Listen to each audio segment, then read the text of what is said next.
Still trying to figure this out.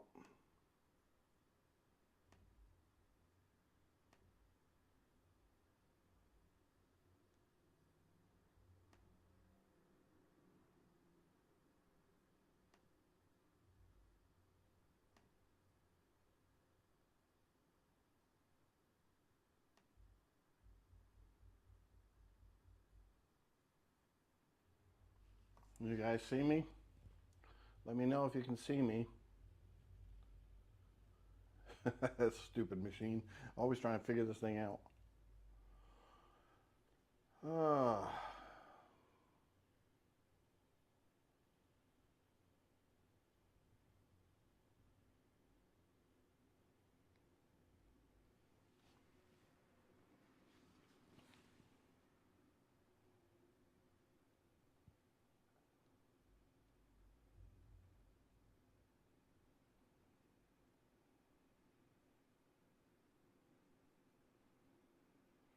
oh, I'm live now. Thanks, Reggie.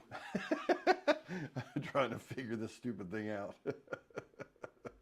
It is nothing like, can you hear me? Can you hear me? That's the question. Reggie, can you answer me again?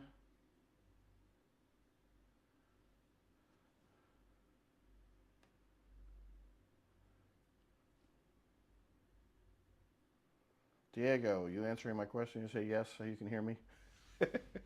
Loud and clear. Oh, good. All right. Well, I'm sorry. I'm still trying to figure out this live stuff. It's been a long time since I've done live, so it is brand new for me. So I apologize. I'm as green gets when it comes to tech stuff. I have I've done well after I've learned something for a long time, but then when it's brand new, it's kind of freaky. All right, well, thank you for joining me. For those who are on Twitch, I'm also live on Twitch. Twitch, man, I can get that thing in 5 seconds. Twitch is a piece of cake. So I don't know what the deal is with that, but let me know if you guys have any questions about insurance adjusting. I was on last night and was pretty interesting. It was new for me. I actually had 3 lives because I kept screwing them up and my Wi-Fi was dying on me. So this time I plugged into a landline so I don't have to worry about Wi-Fi. So there's one of the things you got to learn about is sometimes your Wi-Fi is sporadic and doesn't work. So it is what it is. So now, you guys got any questions? Gunrunner, never seen you before. Reggie Reg, I don't think I've seen you in here. So good. I'm getting some new people. Diego, I believe I've seen you. I'm going to get to know you guys the more we do this. So be patient with me.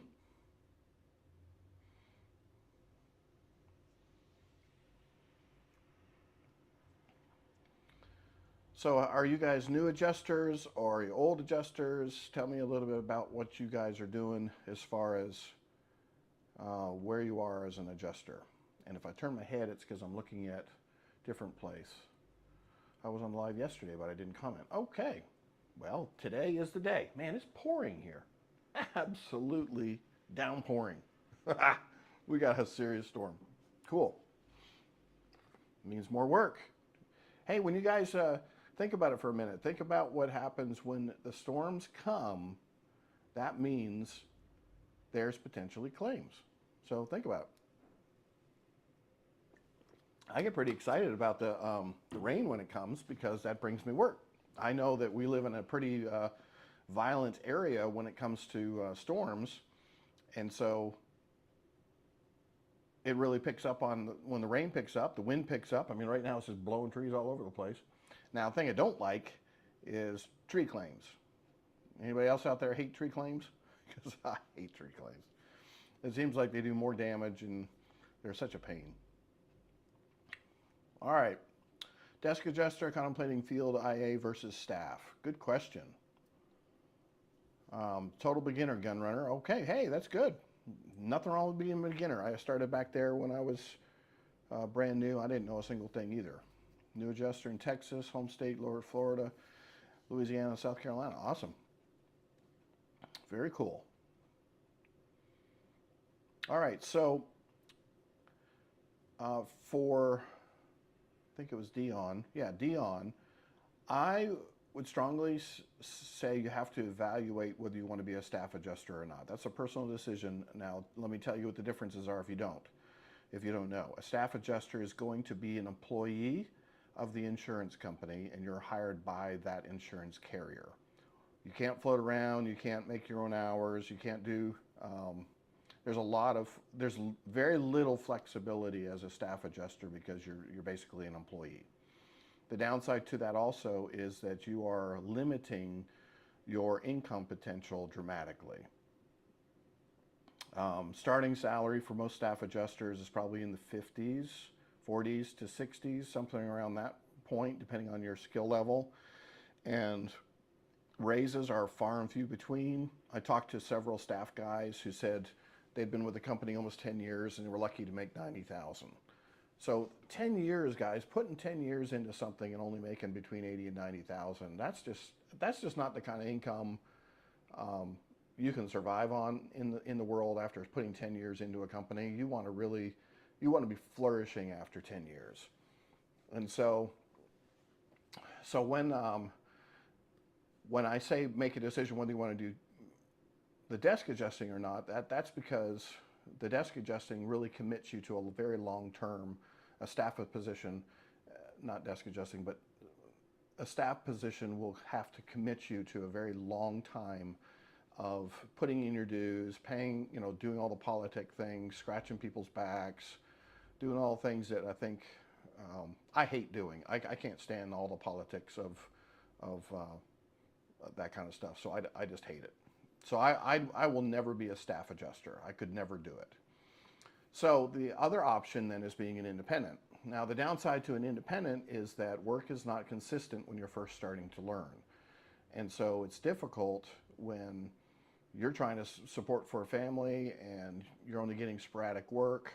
It's hard. And so what I recommend to people to do is keep what job you're doing, get all your licenses, your testing done, your certifications done, get to a point where you feel like you're trained, and that's going to take that investment of time and money to get yourself ready to go. There's nothing to say that, hey, you're working over here doing your 40 hours a week for whoever, and on the weekend, or the nights and the weekends, you're studying for your exams and you're getting your tests. Now, here's the cool thing, and you're passing your tests, but you're also getting certifications, you're getting your licenses, you're getting ready. Now, the thing that you can also be doing is you could actually then get onto rosters, even while you're working full-time. You can get onto a roster and basically tell them you're ready to take claims or maybe you only want to deploy to a catastrophe. So if a catastrophe comes up, guess what? You tell your boss, hey boss, emergency thing came up, got to take some vacation, I'll be gone for 2 or 3 weeks. It's like, what is he going to say? Fire you? Well, if you go on a catastrophe and you're skilled, you know the program, you're ready to go, and you get your first gig, you're never going to turn back. Once you get your first gig as a CAT adjuster, man, you're going to be hooked, and you're going to be like, man, I can make half of your salary in 6 months or whatever. Just not half of your salary, but let's say you could make, if you were skilled and you did well as an adjuster, you could make between $15,000 and $20,000 on your first CAT. And this is probably even as a brand new adjuster. So, but you got to remember, I'm talking about somebody who knows Xactimate, who's level 1, 2 certified, knows the program, knows how to write claims, how to write estimates, and it's not slowing you down. That's going to be hard for a new adjuster, so just keep that in mind. I'm kind of getting on a rat trail here. I don't want to do that. I want to answer your question specifically, but there's a lot to the adjusting world because there's so many different venues that you can go down. As a new adjuster with no experience, my recommendation is auto adjusting, because you're going to get yourself into a training situation, into an office situation. You're going to be You're going to learn quickly because you're going to be learning through State Farm. They have great training programs. You're going to be making good money. Just depends. You can make between $25 and $35 an hour, depending on what scenario they put you in. And that deployment could be for 3 months. So you go for 3 months, and then at the end of that 3 months, they may renegotiate and give you an opportunity to extend your deployment and give you another 3 months, or maybe only give you a month. So there's stuff like that that happens a lot where there's opportunities for deployments. I was working as an auto adjuster, and they kept extending me, and it literally was, we only thought it was 3 months, but then they ended up then making it a 6-month extension, and then they gave us a year extension. So it really started to extend into some pretty long-term work. And I brought my wife and kids with me, and we stayed in the hotel together. We rented a place at one time because we were there a longer period of time. So it was great. We homeschooled our kids. They were young at the time, so it was pretty decent. You can make things work while you're getting your training. And then what happens is, once you're trained, then you've earned the right to be a daily adjuster. And the firms will then start to allow you to stay home in your local area and get claims as a daily adjuster. It doesn't come first. You can't become a daily adjuster first. That's kind of like you got to pay your dues. You got to do your desk adjusting. You got to do maybe some auto adjusting. You got to go out in some catastrophes, and get that experience before they'll let you stay home and make the good money for daily claims. And cat money is good money too, so don't be wrong about that. You can make really good money doing that too. So just keep that in mind.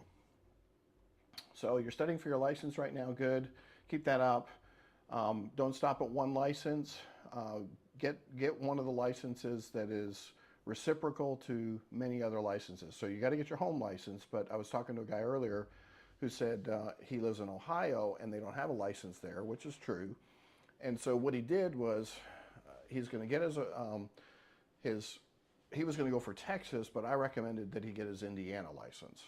So that would be the first license, and you're setting that up as your designated home state license because your home state doesn't have a license. And the reason why Indiana is the best is they reciprocal to more states than any other state license does. So more than Texas, more than Florida. So if you want to get other licenses, then Indiana is the best one to get because then you can get these other licenses just by applying and paying for the fee to get the license.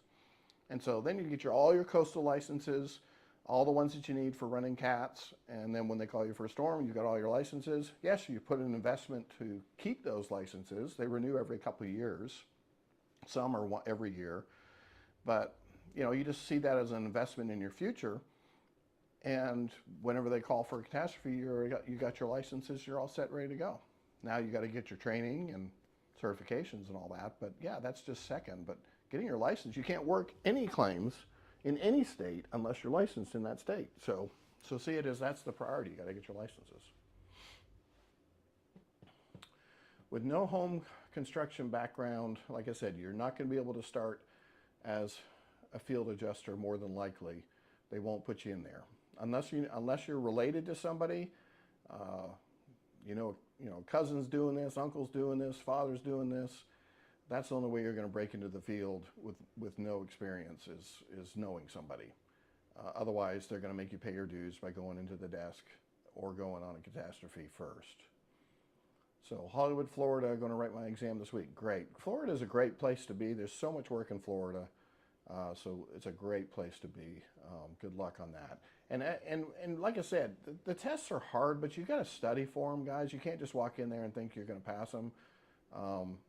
It doesn't work that way. You got to study. And there's pre-licensing courses on adjusterpro.com is what I would recommend going to. They are going to give you the best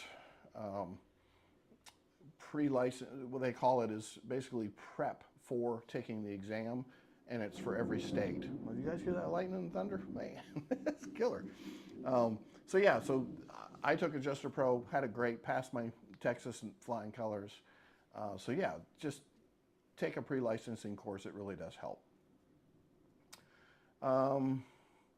New licensed adjuster from Georgia resident since the first week of July. Do you think it's a good idea to apply for a staff position for about 2 years and then move on to IA? I've heard that question a lot with people saying, they want to try out staff adjusting. What happens, staff adjusting is a good opportunity, I think, for someone who just wants to get their feet wet and wants to stay local, and you want to get some experience, because you're going to get the desk adjusting experience, you're going to get the policy experience, you're going to get the training from whatever company you work for. I think it's a hard transition to go over to an IA. I knew a guy who'd done it for 10 years, and he lost his confidence as a desk adjuster staff. He'd been doing it for 10 years, and he felt like he couldn't be an IA. And I was like, how in the world could you not feel like you could be an IA? Because you have so much experience that you could just fill your resume and you'd be fantastic. But he had lost his confidence. And I think that happens a lot when you're in an office setting, is they try to make everybody feel the same. They put quotas on everybody. Everybody's got to be the same. You don't want to be the best. You don't want to be the worst, but you want to be the middle. And unfortunately, the independent adjuster role or mentality is totally different from that. So this is where you have to decide, do I want to be an employee the rest of my life and catch a paycheck and be limited on what I can make? Or do I want to be my own boss? And I think that's really where we as independents have set ourselves apart, is that we are our own boss. We make our own schedule. We decide how much we want to work. We decide how much we want to make. We decide who we want to work for. We take our vacations when we want. There's so much freedom, guys. And I'm just a small example of the thousands of guys out there that are making far more than I am and just doing really, really well as independents. And it's all dependent upon who you are as a person deep down. So if you are a person who really is a go-getter, you're tired of status quo, you're tired of just being left in the dirt when you're sitting next to a loser in work and you're like, I can do 10 times what he's doing. These are the things that frustrated me when I was working as a desk adjuster, is that everyone around me was just so dang lazy. And everybody's just kind of checking into their seat and putting in their 10 hours and calling it a day. And I was just, I couldn't rest on that, because I grew up as a carpenter. I grew up as a self-employed remodeler, and then I became a builder. And I just could not rest in just this mediocrity of life. And I'm just not that type of person. So you've got to find out who you are as that person.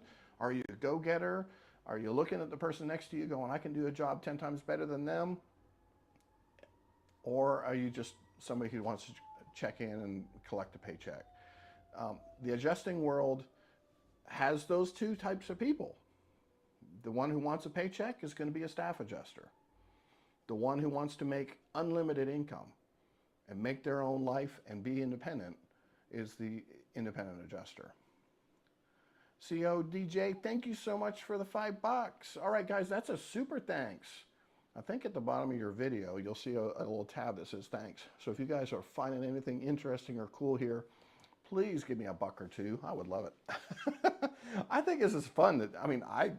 I get a giggle out of $5. You guys probably think $5 is nothing. Well, it doesn't matter what it is. It's just that somebody has said, hey, there's some good here. There's some knowledge here. You put a quote down at the bottom there. Thanks for the knowledge. Something I said made sense to that guy. So I really appreciate it. So if you guys find anything of interest, let me know. Okay, did I answer everybody's questions? So Diego, yeah, if you wanted to go do the staff position, I get it. Maybe you're nervous about going into this business and you're not sure, but there are lots of opportunities for training as independent adjusters too. We have to do continuing education courses every year to renew those licenses, every 2 years, some of those licenses. And just sitting through that continuing education is enough to make you smarter. I mean, it really is. It helps you a lot with just the information you need to know as an adjuster just by going through continuing education. Well, that's just the beginning of knowledge. If you have a desire to learn or be the best, then you're going to be seeking out other ways to learn this knowledge too. And then you got YouTube and you got tons of other places to learn as well. But don't settle yourself for just being mediocre. Be the best, and then you'll make the money like you're the best. So, been a property manager, construction manager, and a real estate broker. Been in RE, is that remediation, I guess, for 20 years. I have an interview next week. Do you think I could request field work or start an office? Now, anyone can start an office. Okay, so in an office position or a desk position, anyone could do that. They take people that have zero experience. Now, you're going to have the licenses. So think about it. Let me explain desk adjusting. You're going to go to an area. For instance, State Farm has about 5 offices, I think. There's one in Indiana, Maryland, Texas. I think there's 2 in Texas. There's one in San Antonio. There's one in Colorado. There's one in Florida. There's one in Georgia. Well, actually, I got a bunch. Anyway, so yeah, so those are the locations that they have, and those are the offices that you go to. So you deploy to those offices. So think about this. Big old storm comes down on the coast and makes a big potential hurricane. They're going to call up all these adjusters who are on their roster and say, do you want to come to Georgia and work for State Farm as a desk adjuster? And if you don't have a Georgia license, or if you don't have even 2 or 3 other licenses, then you're not going to get deployed. So that's critical. You've got to have the licenses in order for them to say, oh, you got 3 or 4 licenses? Great. Okay, well then you can work those 3 or 4 states worth of claims. That office in Georgia works the entire country, and they set up people in different parts of the office to work those different states. So me walking in, I think when I went first there, I had 10 licenses. When I ended up finishing working State Farm, I had like 23. And it was really good because I kept getting licenses while I was there, so I could guarantee myself a seat that would be renewed. Because the more licenses you had, the more states you could work. So think about it. If I have 5, and this guy over here has 5, and then this guy over here has 10, all the same of these 2 other 5, then these 2 other guys are useless. They don't need them because they can just use the guy that has the 10. So that's what they look at it as, go, hey, this guy's got 20-something licenses. He can do the job of 3 or 4 other people, and we just give him all the states that we have. So they love that, and they'll hire those people with more licenses in a heartbeat. So if you don't want to sit in an office, okay, that's going to be hard, unless the only other option for you, if you don't want to sit in an office or don't do desk, you can try to do field, but you may get only about 3 to 5 claims a week at the most, just because they're going to you might be the 3rd string or 4th string on the call list for a local adjuster. What I mean by that is, like in my area, I know 3 guys. There's me, there's another guy, and there's another guy. There's 3 of us that handle this zone in Raleigh for ASI and Universal. And we do about everything that comes in. Now, if a brand new adjuster calls up that same firm that we work for and says, I want to do field in Raleigh, the first thing they're going to say is, well, we got that area covered. We don't have a need. But if you call Joe Schmo Insurance Company, and I'm not working for them, and 2 other guys are not working for them, then there's an opportunity they may need an adjuster in this area for that company. So a lot of times you can get the no-name insurance companies, the ones that not everybody knows, as your first gigs as daily adjusters. And that's how we all started. I mean, I took 7 or 8 of those firms that if I told you the names, you wouldn't have a clue who they were, because they're no-name insurance companies and no-name firms. But they were willing to give me work, 1 claim or 2 claims a week. But if I had 4 or 5 or 6 of those firms, then I could get 12 claims a week. So That's a great way to start. And then once you get the experience and then you're able to call back to the big firms and say, hey, I've got 200 claims under my belt in Raleigh or wherever your city is, they may take a second look at you. But here you got to remember too, is if any of us three leave, and we decide we want to move to another state, that position's open. So this is why I was telling you guys that you got to call all the time. If you want work and you've got the training and you got all your licenses and you're not getting work, then you call those firms once a week and you say, I just want to let you know I'm still out here waiting for work. Anybody, doesn't want to do the work, let me know. I'll drive 2 hours for a claim, whatever you want, I'll do it. And if they hear how you are such a go-getter and you want to do anything to do it, they're going to remember your name and they're going to call you the next time they have a need. Because if they call me and say, I want to drive, I got a claim that's 2 hours away, I'm going to say, I don't want it.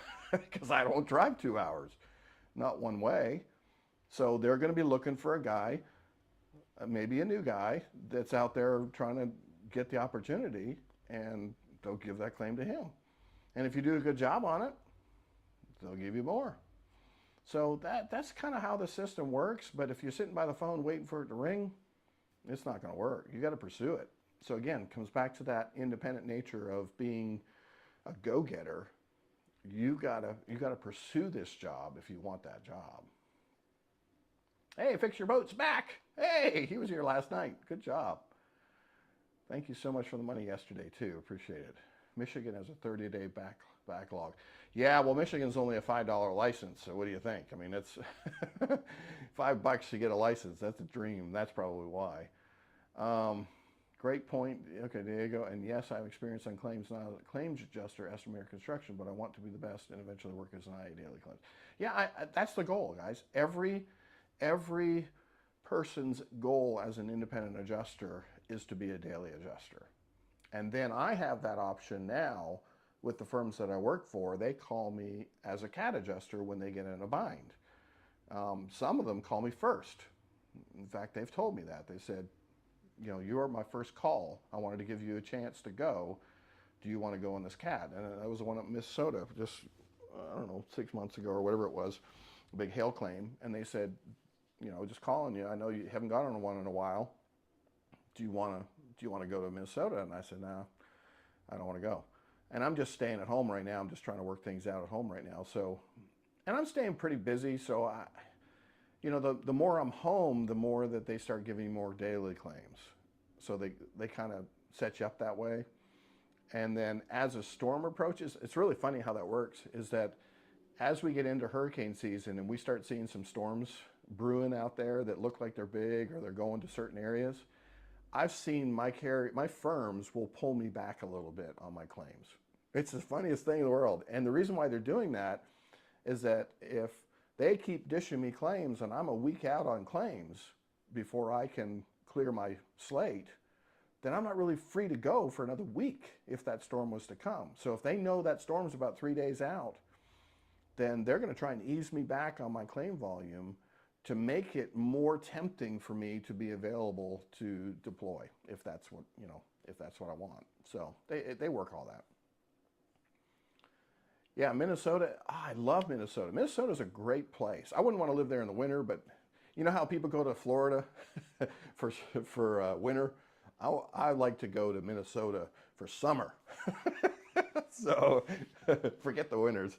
They're horrible winters, but we went up there,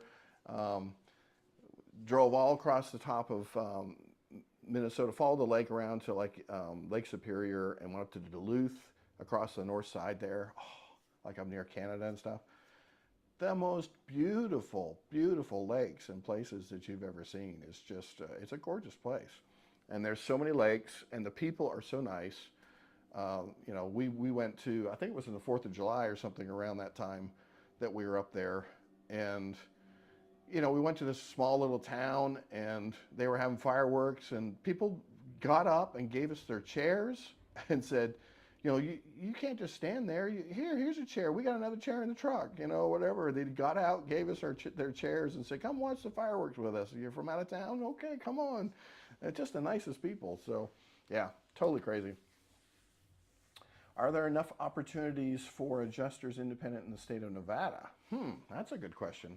I think, Letitia, I think there's always room for good adjusters. Now, I want to tell you how that system works. And it works here, and I've heard it 3 or 4 times. I've heard it from managers. So guys, listen up. This is the gem, okay? If you are a good adjuster and you're better than the adjuster that is in your area, your manager is going to reroute your claims from him to you slowly. Because if you're building a better product and they like, you're turning in a claim, it's not getting a ton of reviews, it's just your estimates are clean, they're very organized, your photos are well documented, you're not getting all these file reviews back saying, hey, can you clarify the facts of loss? We're not really understanding what you got going on here, what caused the water to leak in the house, blah, blah, blah. If you're doing a really great estimate, your manager is going to know that because the file reviewers are going to tell them. I have a file reviewer that continually tells my manager that I'm doing a great job. So what he does, he calls me up and he says, you know what, I got a call from your file reviewer. And I'm thinking, oh boy, I got in trouble. and he says, no, your file reviewer loves your files. He says, when they come in and he sees that your name's on it, he loves it, just enjoys it, and you're doing a great job. So then the conversation occurred a little later on with that same manager, and he called me up. He wanted me to do a claim, and I told him I was swamped with another firm. They just gave me a whole bunch of claims. I was really busy, and I couldn't get to it. It was a further drive, and I just said, I can't get to it for a good week or so. And he says, nah, I guess I would pass it on. I said, well, why don't you give it to the other adjuster? And he goes, no, not going to do that. And that's all I had to hear is he said, no, not going to do that. So in a matter of words, those managers know who's doing a good job, who's doing a bad job, who's doing a medium job. So if there are a shortage in a certain area, meaning that you think, hey, there's no chance I can get in there, if you ever get an opportunity to write an estimate, just take the time and do just a fantastic job of that estimate if you're trying to break in. Because your claim will set you out. It'll set you apart as someone that is just doing a really great job. I overtake photos. There's so many, pardon me guys. There's so many guys out there that don't take very, very many photos. I overtake photos because I want to make sure that I document everything. They get on our case and they say, make sure you're documenting the damage and also make sure you're documenting that there's no damage.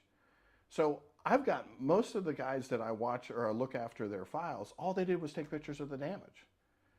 And I have to purposely walk up to a screen and take a picture and say, no damage. And go to the next screen, no damage. Go to the next screen, no damage. And I'm taking, on the back of a house, you might have 10 screens.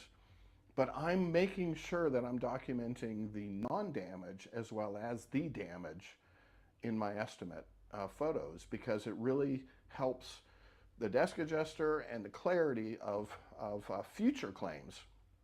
Reason being is that if a future claim was to come up and that person was claiming screen damage, and what if it was covered on the last photo documentation and they're trying to claim it again and they just never fixed it. The insurance company wants to be able to go back to those old photos and go, let's take a look at those photos and see if it was damaged in those pictures or if it wasn't damaged in those pictures. But if you didn't take a picture of it, then it doesn't do the insurance company any good.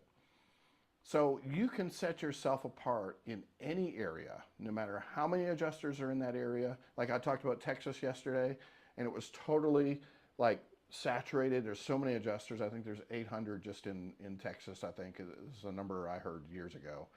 But that's a lot of adjusters. But there's a lot of claims there. But does that mean that you can't find work? No, absolutely not, because those 800 people are not all doing a fantastic job. So somebody out there can be replaced. And if you're doing a great job and you're doing a fantastic estimate, then your manager's going to know that, your file reviewer is going to know that, and you're going to swap out for one of the guys. So just keep that in mind. Yeah, photo documentation does suck, man. It's just part of it. But hey, that's what you got to change your thoughts on it a little bit. I know we hate one thing, like somebody will say, I hate report writing, or I hate talking to the people, or I hate, writing the estimate. What I would do is focus on trying to like the thing that you hate. Okay, it's a brain thing, and the reason why is that so how I fixed it in my head was, say I hate doing photos. Well, I did those first. I just did it first instead of drawing or sketching the roof. I just went ahead and did the photos first, or whatever order, whatever one that you hate the most is. Go ahead and do it. Go ahead and do it first. Get it out of the way. And then eventually try to like it. Try to say, hey, I'm getting paid a third for this, a third for this, and a third for this. I'm getting paid a third for drawing, I'm getting inspecting, and I'm getting a third for my report writing, and I'm getting a third for documentation. And so just see it as, hey, I'm making money doing that. So just, you got to change your thoughts. So, all right, let me think. New Mexico wants a 10K bond. I've heard about that. I figure less people willing to waste time to apply, more chance to get hired. Do you agree? I hate crowded states like Florida. Yeah.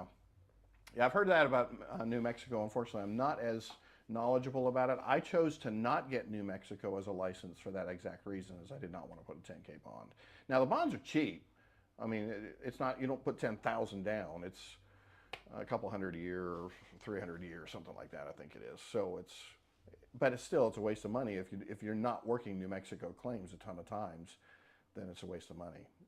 If you live there, like maybe you live right next to Texas or something like that, or you're close by, or you think you might get a storm there, that might be something you want to worry about. But recently started a job with a roofing company. I'm doing lots of inspections and sales. I'm also a licensed adjuster, but have never been employed as one. Do you think that's a good experience? Oh, it's an excellent experience. Roofers make the best adjusters.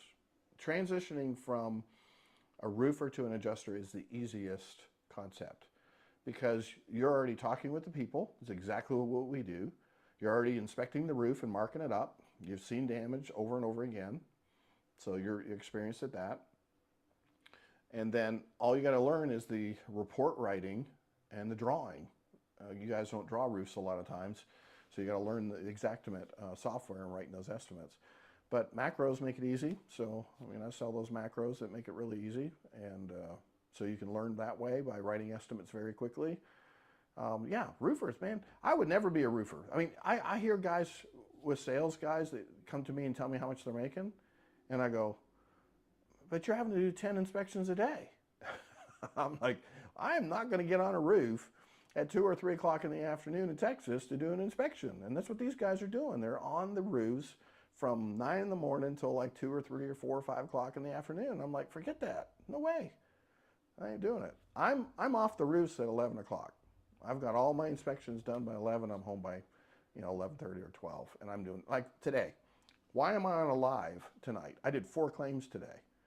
Got them all knocked out, finished up about 6 o'clock, and now I'm getting on the live. So you can do really good money if you can get 4 claims in a day, 3 or 4 claims a day. You're going to make some really good money.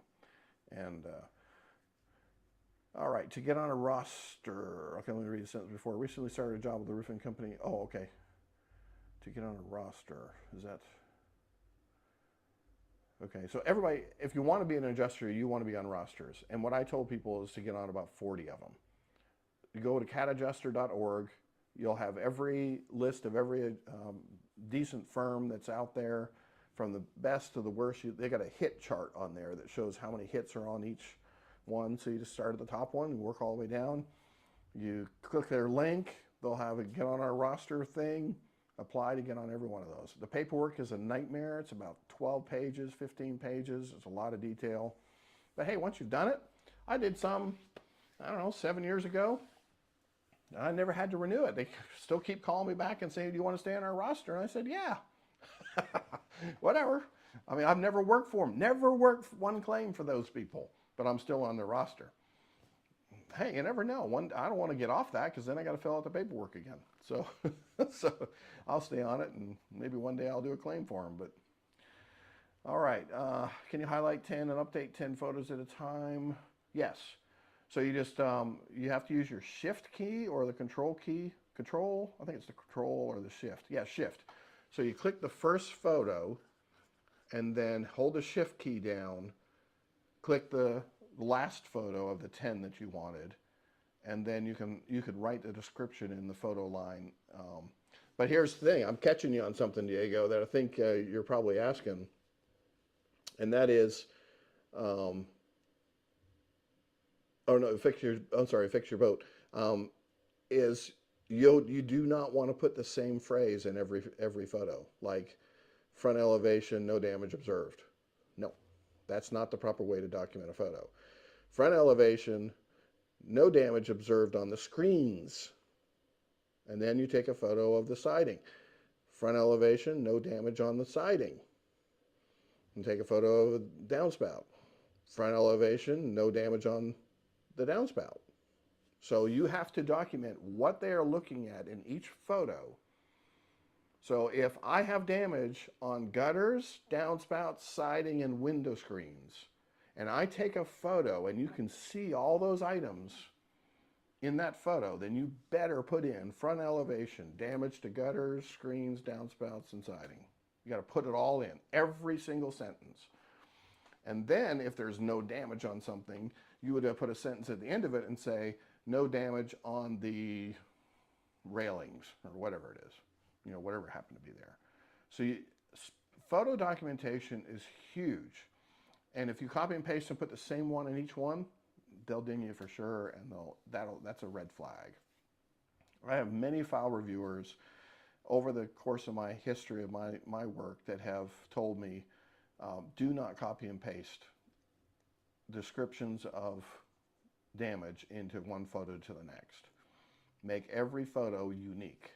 So the cool part in Xactimate is that they have something called tags that you can save a sentence that you rewrite over and over again. It looks like a stamp. You stamp it and then you save it, and you can put your specific detail of that. So I put in front elevation, no damage on downspouts.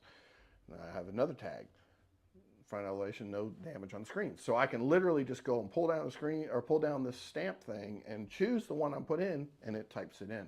And no spelling errors, and it's absolutely perfect. So I might do a video on that one time to show you guys, but it's in Xactimate, so it helps you to stamp your photos, you know, with a repetitive line that you do over, and you can customize it, make it anything you want. So that's a big, big plus. You haven't sketched a roof in a minute. I haven't sketched a roof in a minute. Lavelle Brown. I can write a hip roof in a minute. So a little Florida house, and you know, it's just a simple hip with a whatever. I can sketch it in a minute. Okay, the Max DG. I'm in Houston. I lived in Sugar Land for about 5 years. I was down there for Hurricane Ike, big hurricane that damaged 40,000 houses on the island of Galveston. And that was how I first got started into insurance. I met an insurance adjuster on that island. I thought he was a contractor, and I was actually down there to be a contractor, not actually to work insurance. But that's my first experience with insurance, as I met that guy thinking he was going to be a contractor. That was right when the recession hit in 2008 and put us all out of business as a home builder and remodelers. We all out of business, and that's how I changed. When that recession hit, that put me out of business, and I was looking for a new career. So insurance became it. Do you know anybody working for a carrier? How bad is the life at State Farm, Farmers, etc.? I know when I was working at State Farm as an IA, and we were there in several different offices. So I was in Maryland, I was in Maryland, I was in Indiana.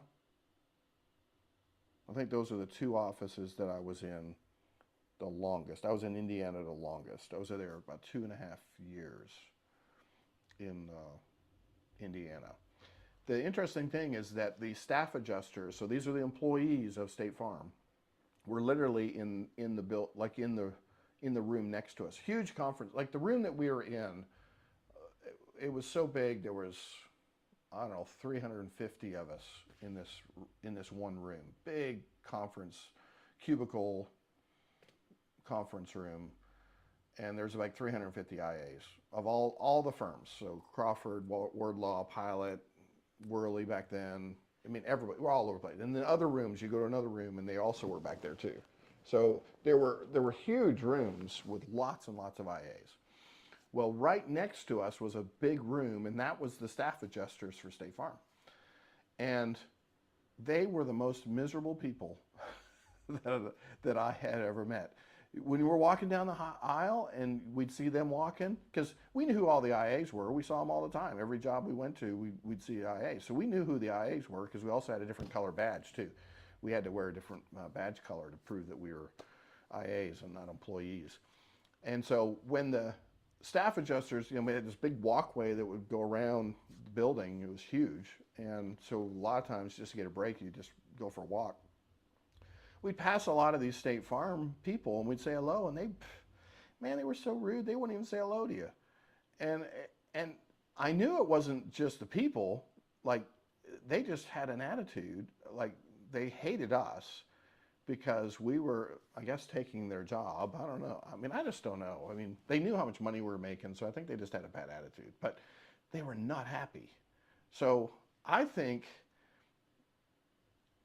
and this is, experience from knowing not even just in the insurance world, anyone who is an employee is normally not very happy.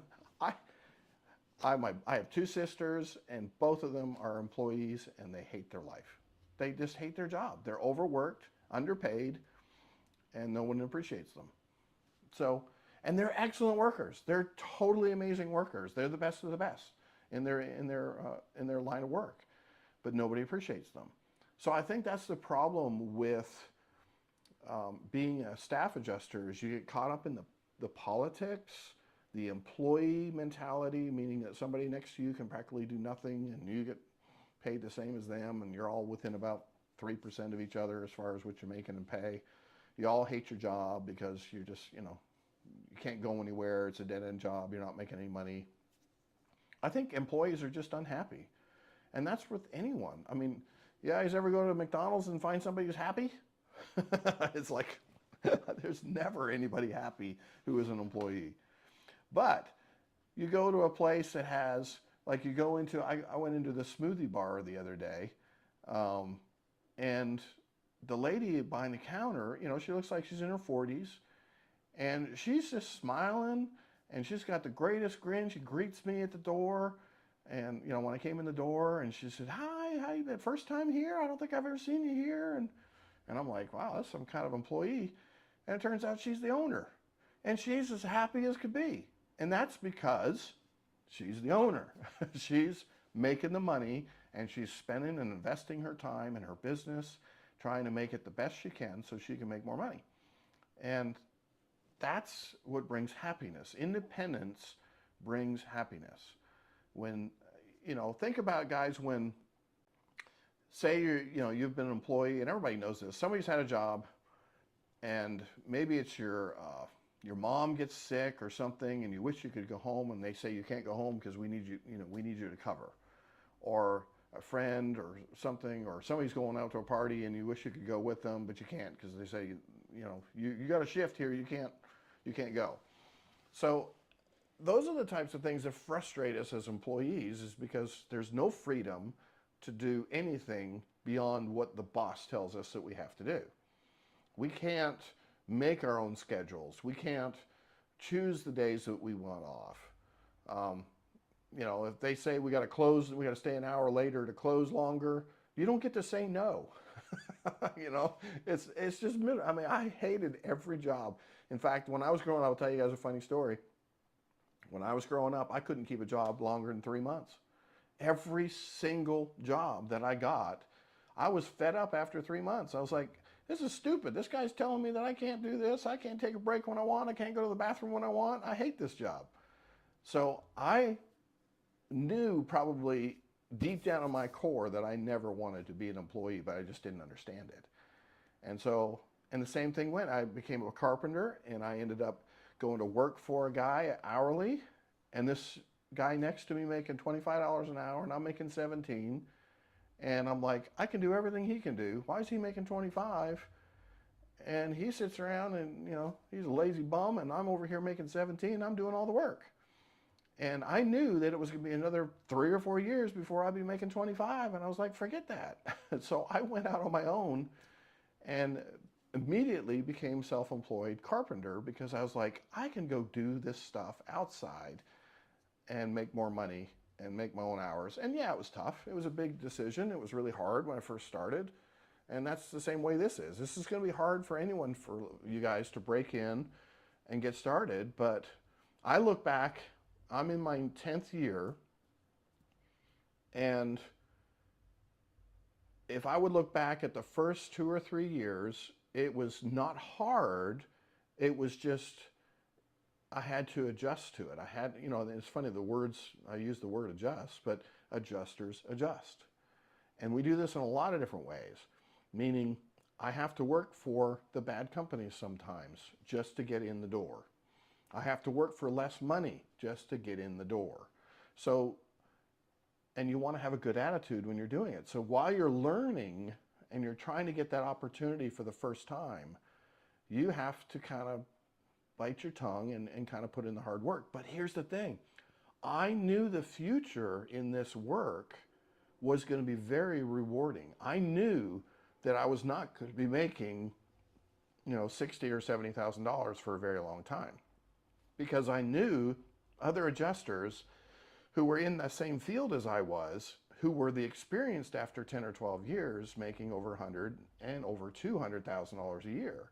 So I knew the potential was there. I just had to choose it for myself. I had to say, I'm going to work hard at this. I'm going to be the best I can, and then I'll succeed.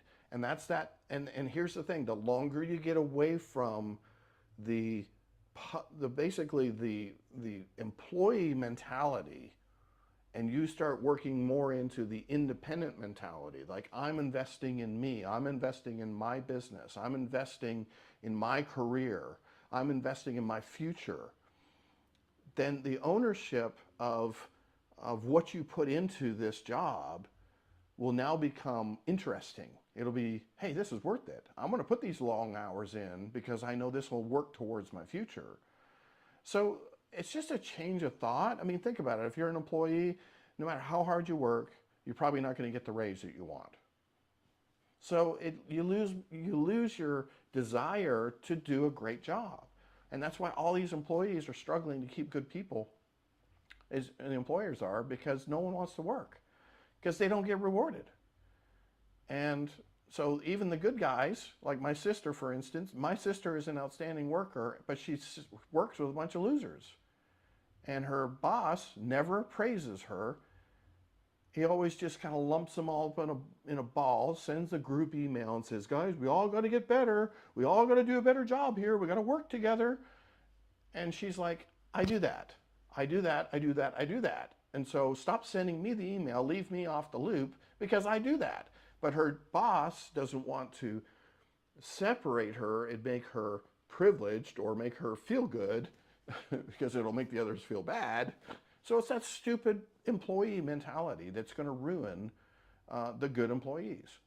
So I encourage her all the time to leave. I wish she would go off and be a consultant, because she's so smart and so good, and she could do really well, but she's nervous.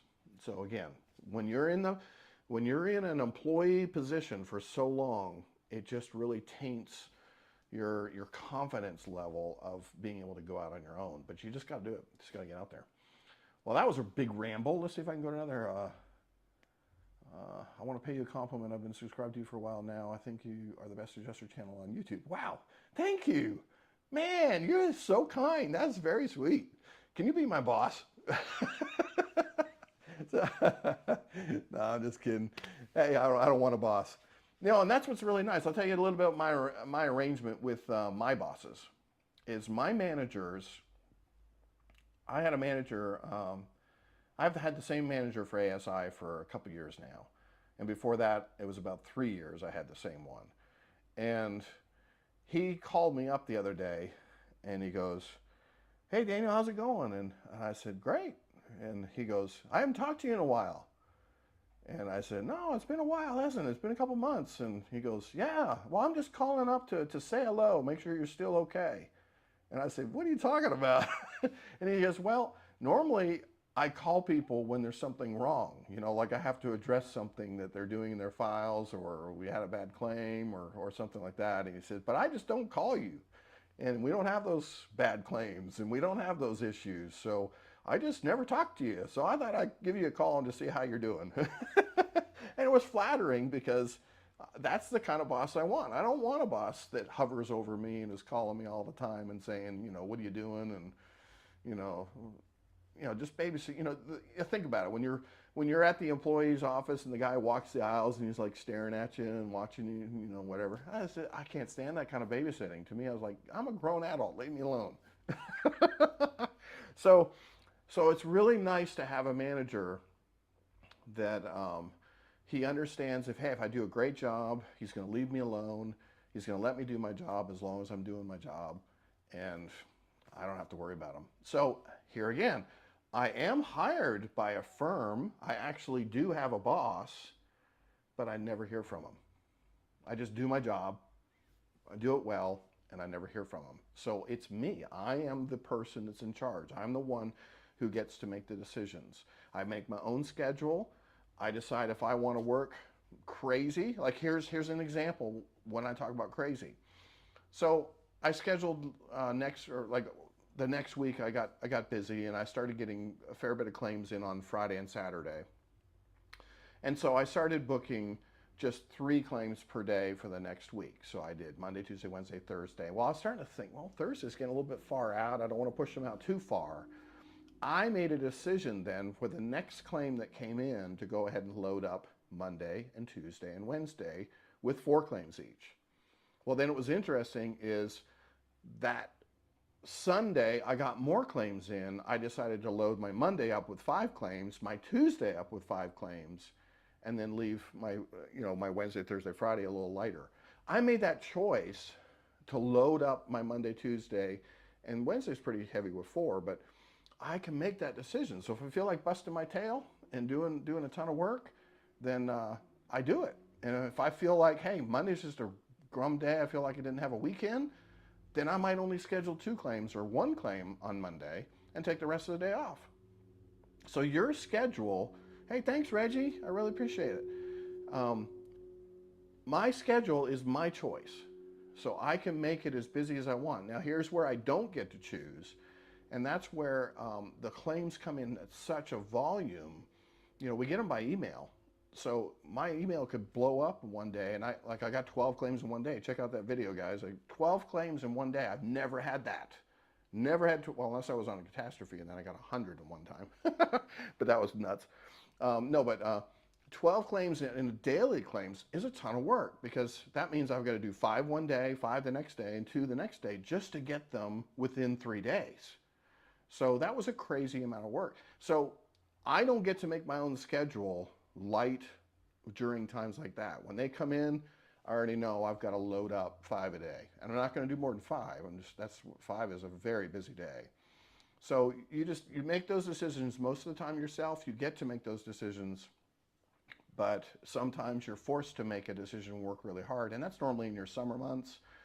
You're going to get pretty busy. Hey, Corey, man, thank you so much. Appreciate that. Oh, thank you so much. Really appreciate it. And Tim's here. Guys, I spent I spent a whole bunch of time with Tim trying to get his macros to work. So everybody listen, Firefox does not work on a PC. Throw it out. Do not use Firefox. Use Chrome. So that was our problem. He bought the macros, but he couldn't download them. And every time he tried to download, it was giving an error. And he was really nice. He was apologizing every time he'd write me and say, "Man, I can't download it again. It says there's no more attempts. I can't do it anymore.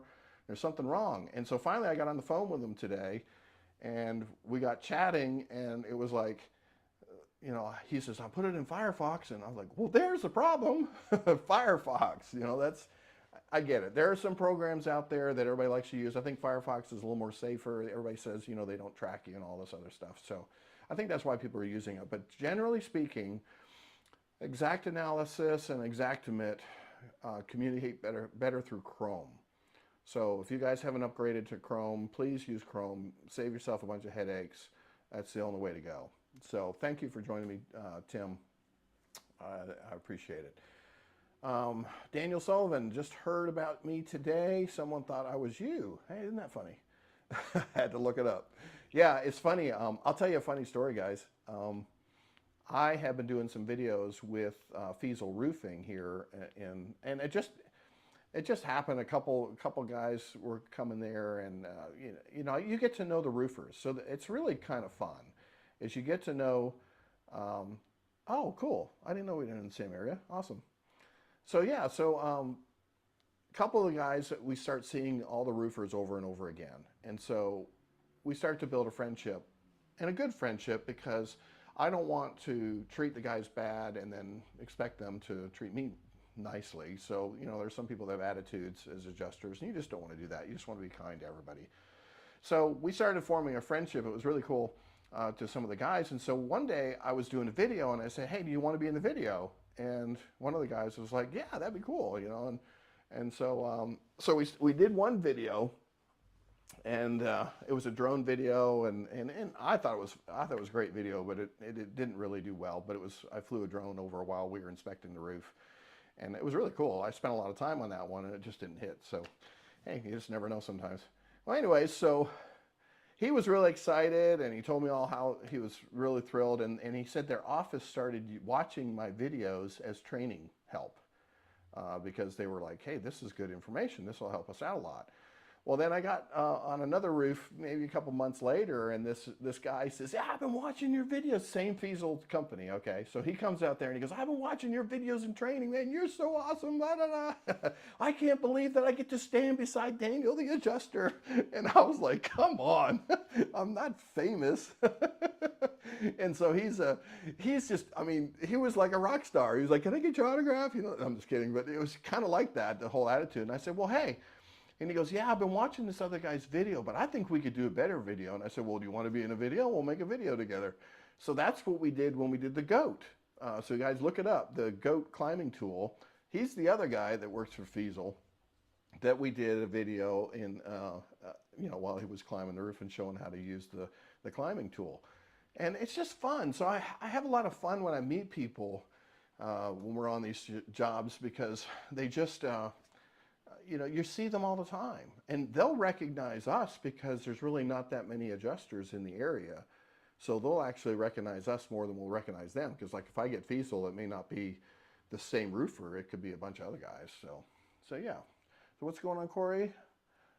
But again, I have up on the last purchase. Well, Corey, I appreciate absolutely what you did. It's fantastic. Fantastic. I tell you, it's fun. Even just a few bucks, guys. Guys, I make great money a year. So this little $5 or $10 stuff, it's not a big deal. But it is so cool that people are willing to tell me that they appreciate what I'm doing. So here's again, back to that arrangement that you have with a boss and an employee, is that you're rarely going to get those affirmation times where somebody's going to say, good job. Just you're doing a great job. And yet when I go on to roofs all the time with the roofers, with the homeowners, they'll call me back later and say, thank you so much. I got my claim. I got my check in the mail. I'm so excited. We're going to get this roof. You get affirmation all the time as an adjuster from lots of different people. You get it from roofers. You get it from your managers. You get it from homeowners on a regular basis, from the homeowners. And then here, I'm getting it from you guys. I started this channel because I felt like, and there were a couple of people that had told me that I shouldn't do it. And these were family members, and they were like, you sure you want to do that? You're going to put your face all over the web and all this stuff. And I was like, yeah. I said, I think the message is more important than my privacy. Because I looked at it as, when I first started learning, I was I walked beside a guy. He was a mentor. I found him on catadjuster.org. I think that's the forum that I found him on. And he basically said, "Yeah, I'll let you carry my ladder." And I was like, "That'd be so cool. I could learn, I could learn from you." And it was funny. We only needed one roof, and the other time we went into two other houses where there was water damage. But I got to walk around to three claims with him and just spend some time learning, what he does. And that was invaluable for me because I didn't have a clue what an adjuster was at that time and what they do when they actually go to the houses. But it wasn't that hard. It wasn't intimidating to me to do what he was doing. So it was really helpful. And so I remember that when I was on the forums and I was asking a lot of guys questions about what an adjuster was, kind of like what you guys are doing, but we did it on a forum. We didn't have YouTube back then. There weren't more guys out there doing what I'm doing. So we got on forums, and all I did was write a note and say, "Hey, I got a question about adjusting, blah, blah, blah." And I made friends with two guys, and they would answer all my questions. And any time that I had a question, they would answer it. It was really very generous of them. And then they were just taking me under their wings and saying, "I'm here to help." Well, then when I went on my first catastrophe, which was a hail claim in Abilene, Texas, they gave me 20 claims, and it was a nightmare, absolute nightmare. And that's because it was just so overwhelming to me, and I was still brand new. I was in chaos. Well, I called one of these mentors, and I said, "I'm having a problem here. What do I do in the situation?" And he answered the questions for me just amazingly. And it was like, I just had my lifeline. He just saved my life. I called in, I won $10,000, I mean, it was just, he was so valuable to me to be able to call at the spur of the moment of my need, and he was there. So I held that, and this other guy was the same way. I'd call him and talk to him on the phone, and he would always answer these questions for me, so he was just really great. And I just remembered that at the beginning of my career, that was so important to me. So now here I am as an experienced adjuster, and there's so many people that are struggling out there with knowing what to do or how to get started. And so I just felt, hey, what this YouTube channel is better than a forum, because I was on the forums. I was actually answering questions on forums, but it was so long and tedious. It took so long to write the answers. And so that's why I kind of decided to do this YouTube channel. And I just had such a positive response from all you guys that this is so good information. It's really answered a lot of your questions, and then a couple bucks here and there is such a blessing to know that that's been a help to you guys. So really cool. I just think it's really neat.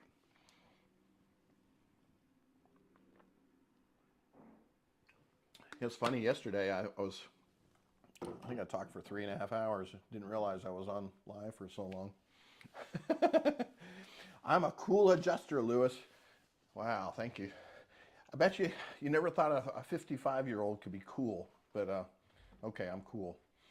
All right, Daniel, are you an IA or a staff guy? I'm an IA. I've mentioned that before. Daniel, that's okay if you just joined us, that's fine. I would never be a staff guy just because you just can't make any money and you get that employee problem. So I just will never do that. It's one of those things that just irks me to have to be beside somebody. And here, I'll tell you a story. You guys, I don't know if you've heard the story or not. Maybe I told it a long time ago. But when I was sitting as a staff, as an IA, at State Farm, and I was sitting next to this girl. Actually, it's two stories. So the guy was like this little gigolo. He's like 21 years old, trying to sleep with everybody in the whole place. And and then this girl next to me, she's Miss, prim and proper, tiny little thing, probably not more than 80 pounds wet. And, he's hitting on her and doing everything while they're working and whatever. And she's sitting directly next to me. And and they had actually faced our booth so that I was looking this way at my screen, and then she was looking towards me, but on the opposite aisle, so that if we had a question, we could just look at each other and talk. And that's how they did that. They wanted us to be able to talk to each other if we had questions. Well, anyways, as we got there, we're supposed to have skill, meaning the people that were being brought to this deployment were supposed to have licensing and were supposed to have some sort of skill. We were supposed to have a base level of experience. Well, she had nothing. She lied her way through it. I don't know how she got in, but she lied her way through it and was sitting next to me. So here we are. I've been there a year or something like that and know the program inside out and backwards, ECS for State Farm. And she's over there, and every 15 seconds, she's asking me a question. And, and I said to her, I said, I thought you said you knew this program. And she goes, well, I've heard of it. I was like, no, that is not what I was expecting. So literally for the first month that she was there, I was her trainer because she asked me a question about every minute, it seemed like. So I was frustrated by this. This is the employee thing. And it's the same thing that happens in employees, but it happens in the IA world in a staff position or a desk position. Either way, it happens. Is that you're sitting next to somebody who knows nothing and is making the same amount of money that you're making. So they set us up. We were making $35.75 an hour, and anybody who came in was making $35.75 an hour. Everybody knew it. There was no change in salary. We were all making the same, and working 60 hours a week. But I was so frustrated because I had her with no experience. How could she get that job? Because it was a skilled position that she was getting into, and she lied her way in.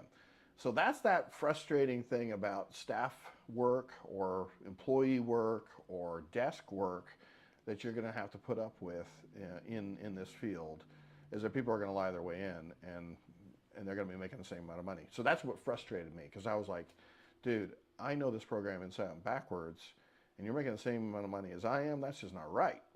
And I couldn't do anything about it. And then Mr. Gigolo over there, he's over there working the aisles and getting out of his seat every 15 minutes, walking the aisles looking for the girls and the 400 people that are in her office, seeing if he can get a date for the night. So he was never at his desk, and he was constantly walking around. And then to top it all off, we get in there on Monday, and I ask him, it's close enough where I could talk to him, and I say, how many voicemails you got, man? I got like 120 of them, and I got like 140 emails over the weekend. And he goes, yeah, about what I got too. But he says, watch. And he puts this thing on speakerphone and the phone, and he goes, you have 120 something messages. And he goes, delete, delete, delete, delete, delete, delete. He's just deleting 120 voicemails, not even listening to any of them. And I said to him, what are you doing? He goes, well, if it's important, they'll call back. And I mean, that just floored me. I was like, are you kidding? He goes, oh no, that's nothing. He says, I already deleted all my emails too. I was like, oh brother. So those are the people, man, you'll sit next to as a desk adjuster and make it $35.75, and I'm just sitting there going, oh my goodness. And there's no accountability. So staff adjusting or desk adjusting is kind of the same thing. But, you make good money. I'm sorry about my eyes. My eyes are watering for some reason. The good thing about the desk adjusting as an IA is you make pretty good money. So you can come out of there with $100,000 a year if you stay busy all year. So that's some good cash. And, if you do a good job and they keep extending your contract, then you're set. Sometimes it's not at the same building. So you might do 3 months at this building, and then they might ship you to Colorado or something and say, hey, we want you to go over there and work, this deployment because we have a different zone or something that needs help, or they were short-staffed or whatever. So I knew people that were swapping buildings, going to Dallas or something like that. So that's a possibility. But hey, it's fun. I love to travel. I love going to new places and spending 3 or 4 months in a place, knowing I was making money and paying my bills. It was fun. I enjoyed it. Journey with the Stewarts. Laugh out loud, this is hilarious, deleting those messages. Yeah, compliance coming. Yeah, I'm kidding. And it happened every Monday morning. He did the same thing every single Monday morning. And it was just frustrating because, I think at one time I mentioned it to my trainer, and I said, you know that he's deleting all his voicemails, right? And she goes, yeah, I know that. I said, you know that? He goes, yeah, there's about 6 other on your aisles that are probably doing the same thing. I was like, oh, that is so crazy. And I said, well, why didn't you do anything about it? And she goes, because it doesn't matter. You know, the State, and I got to know her really well, and she was a very nice lady, and she just said, you know, State Farm wants a warm body. They want a warm body to answer the phone. And the thing is, he answers 20 phone calls a day. That's right up there with the quota that they expect. And, you know, that's what expected. So he gets to keep his seat. They just want to make sure there's no, you know, hour hold times on the phone lines. So they want warm bodies that will just answer the phone and do their job. And some will do it better and some will do it worse. So here's the thing. So I'm answering 26 calls a day. I'm closing 14 to, I don't know, 16 claims a day. I'm closing these claims. And he's lucky if he closed 4. And what I'm doing though is I'm making up for his lacking. And that's the thing that frustrated me the most about being an employee thing, is that they look at my numbers and they go, oh, you're like, are you doing something wrong? Are you cheating? And, you know, and I'm like, no, I'm just sitting there doing my job and I'm not goofing off. And so I was getting in trouble for being some of the high performers. And then these guys weren't getting in trouble for being low performers because they were just squeaking in under the line. As long as they were doing their basic stuff, they didn't care. So that politics just bugs the tar out of me, so I couldn't do it. So that's why I became an IA, is that I can change all of that by me and what I do, how I pursue my work ethic, how I turn in my product to make it fantastic so that everybody notices it. My file reviewers love my files. They say it's clean, it's neat, it's organized. I mean, I turned in a fire claim the other day. I was so excited. So here's something that makes you feel good when you write these fire claims. So fire claim, and if you didn't see my video, there's one. It's in Wake Forest. There was a fire. And lightning hit the ridge of the house and started the house on fire. A 3,500 square foot house. And started a fire in the attic, and basically burnt every rafter in the entire attic. Floor joist and rafter. Is a stick-built house, just burnt the whole thing. Didn't even go through the roof, so it didn't even burn enough to go through the roof. But firefighters got there. 3rd-story window was already out because that was where all the fire was coming out of. And they're firing all their water in the 3rd-story window and ran it for an hour. And so imagine how much water got in that house after an hour of flooding water through the attic into the house. So I get into the house, every stinking piece of sheetrock in the whole place. The first floor, hardwood floor, is practically floating. There was so much water in the house. It was all cupped and warped, and I mean, it was nuts. So I had to basically strip the house down to nothing, rewire the house, re-HVAC the house, re-hot water, you know, water line the house, and then reframe everything from the 2nd floor ceiling above. So take the whole roof off and write that entire estimate for the house. You know, in that, it was 630 lines or something like that is what it ended up being, about $250,000 estimate. So when I wrote that estimate, my biggest fear, you know, and I take a long time writing these estimates, and I'm very careful, but my biggest fear is when the file adjuster gets this, and then they return it back and they say, here's all your corrections, and you end up with 150 corrections. It's going to take you like 3 hours to fix. So those are always, when I was first starting and doing some of my first fires when I was really unskilled at writing these estimates, I would get those, you know, 100-line reviews back on some of those big estimates. And that was so overwhelming because it just took so much time to go back and correct everything after you made a mistake. And so now I get it back and there's 5 lines. And I was so excited. Now, one of the 5 lines affected about 30 lines in the estimate because it was just the wrong code that I'd put in for one of the paint line items. But that was an easy fix because you can change them all at the same time in one click. But it was really nice to get only just 5 reviews back, 5-line review on a $250,000 estimate. So those are the things that I look at as I've moved to a level of mastering writing estimates to where it's saving me time because I made a lot of money on that estimate. But if I had to go back and spend another 3 hours in corrections, that would be terrible. I mean, it would eat away at the profit that I made on writing the claim. So no point going really fast and doing a crummy job and then having to do double work when you come back to your file review. You don't want to do that. You want to try and do the best job first. And everybody says try and turn in a perfect file. It's almost impossible. Your file reviewer is getting paid to find out, to find damage, to find something wrong in your estimate. They're paid to do that. So they're going to find something. Everything from, can you change the label of this photo to this? And I'm like, really? Out of my entire estimate, you just want me to change one photo? Okay. But they're paid to find something wrong with that estimate, because it's going to the carrier, and they want to turn in as best as they can product to that carrier. So how much is the pay for such an estimate? So that one, now I don't know if you understand how the pay works, but we work on a fee schedule, and every carrier has a different fee schedule, meaning like 0 to 2,500 pays a certain amount of money, 2,500 to 5,000 pays something, 5,000 to 7,500, 7,500 to 10,000. Then you have some carriers that'll go 0 to 10,000 is one price.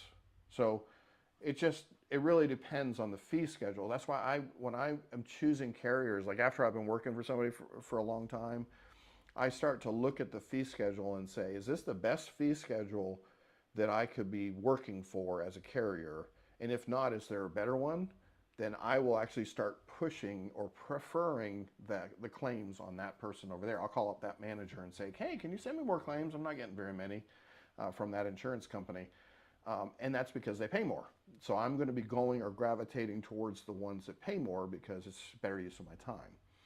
So on this one, they could have made me work this claim as time and expense. So T&E is the short form for it. And I hate working T&E because I'm a fast worker. I write very fast. I draw very fast. And so I don't get paid enough to work a T&E estimate. I just don't. It doesn't work out for me. So this one actually worked as a fee schedule, which a $250,000 estimate, this one billed $1,400. So I bill $1,400, but I only get 60% of that, so it was like $850, I think is the number. Something like that, $800 or $850. So that's what I get, and then I got to take taxes out of that and expenses, free drive and all that. So it worked.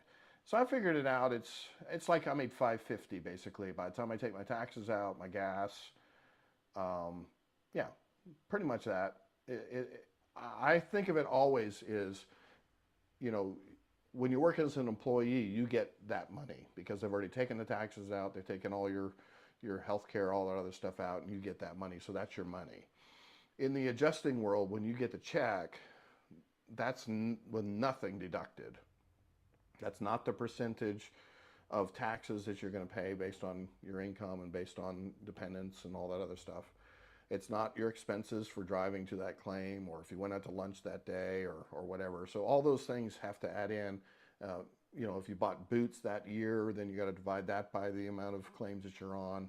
It's really interesting, but it breaks it down to like, hey, I might have to take $5 off of that claim for boots, or $15 off for the Xactimate subscription, or all these different expenses all add up into your business as you work as an independent. So just that I bill $1,400 doesn't mean I make $1,400, because I got to take 40% out, give it to the firm, and then my expenses, taxes, and all that. So, but still, for the amount of time, I think it took me 6 hours to write that estimate. I made $100 an hour. My take home was $100 an hour. So that's really good money. If you write a fast estimate and you make a big estimate like that, and you don't have to go touch it again, and you make $100 an hour, killer money. Now, you don't do it all the time, but the faster you get to writing roof estimates, which are the highest paying estimate that you'll do, is because there's only like 15 lines in a roof estimate. And if you can blast those out, like draw them really quick and pop that estimate in with your macro, you're making awesome money. I make $100 an hour every time I do a roof because it's just killer. I mean, I can write them in no time. And And you know, the more you do them, the faster you get, and more efficient you get. You stop making mistakes. It's really good money. So, so let's see. 60, not 65. Yeah, you're right. So most actually, I have one carrier that pays me 65, and I actually have another carrier that actually my firm actually paid me 90% on a claim because it was a long drive. So here's where treating your managers well and doing a really great job for a firm is I called him up and I said that thing's an hour and 45 minutes away from my house, and he goes, well, we'll pay you a little bit more, and I said, how much more? And he goes, you'll see, and I was like, okay, and he said, yeah, well, the carrier's not going to pay for your mileage because they don't pay mileage. That's just their standard. They don't pay mileage, but we'll take care of you. And so sure enough, I got my bill. He wrote me back and he said, we paid you 90% on that one. And I was like, dang, that was way above what I was expecting. So again, you build a relationship with these firms, you do a good job, they'll reward you. They take care of you. They're really great. And the funny thing is I've never met these people face to face. Never met these people face to face. All the managers that I had met aren't working for this one. They went to another firm and are now managers in another firm. But every boss that I have right now, I've never met. And that's just because I don't go to catastrophes and I don't go to their yearly meetings. I just don't meet them. And they live off in Texas or Alabama or wherever.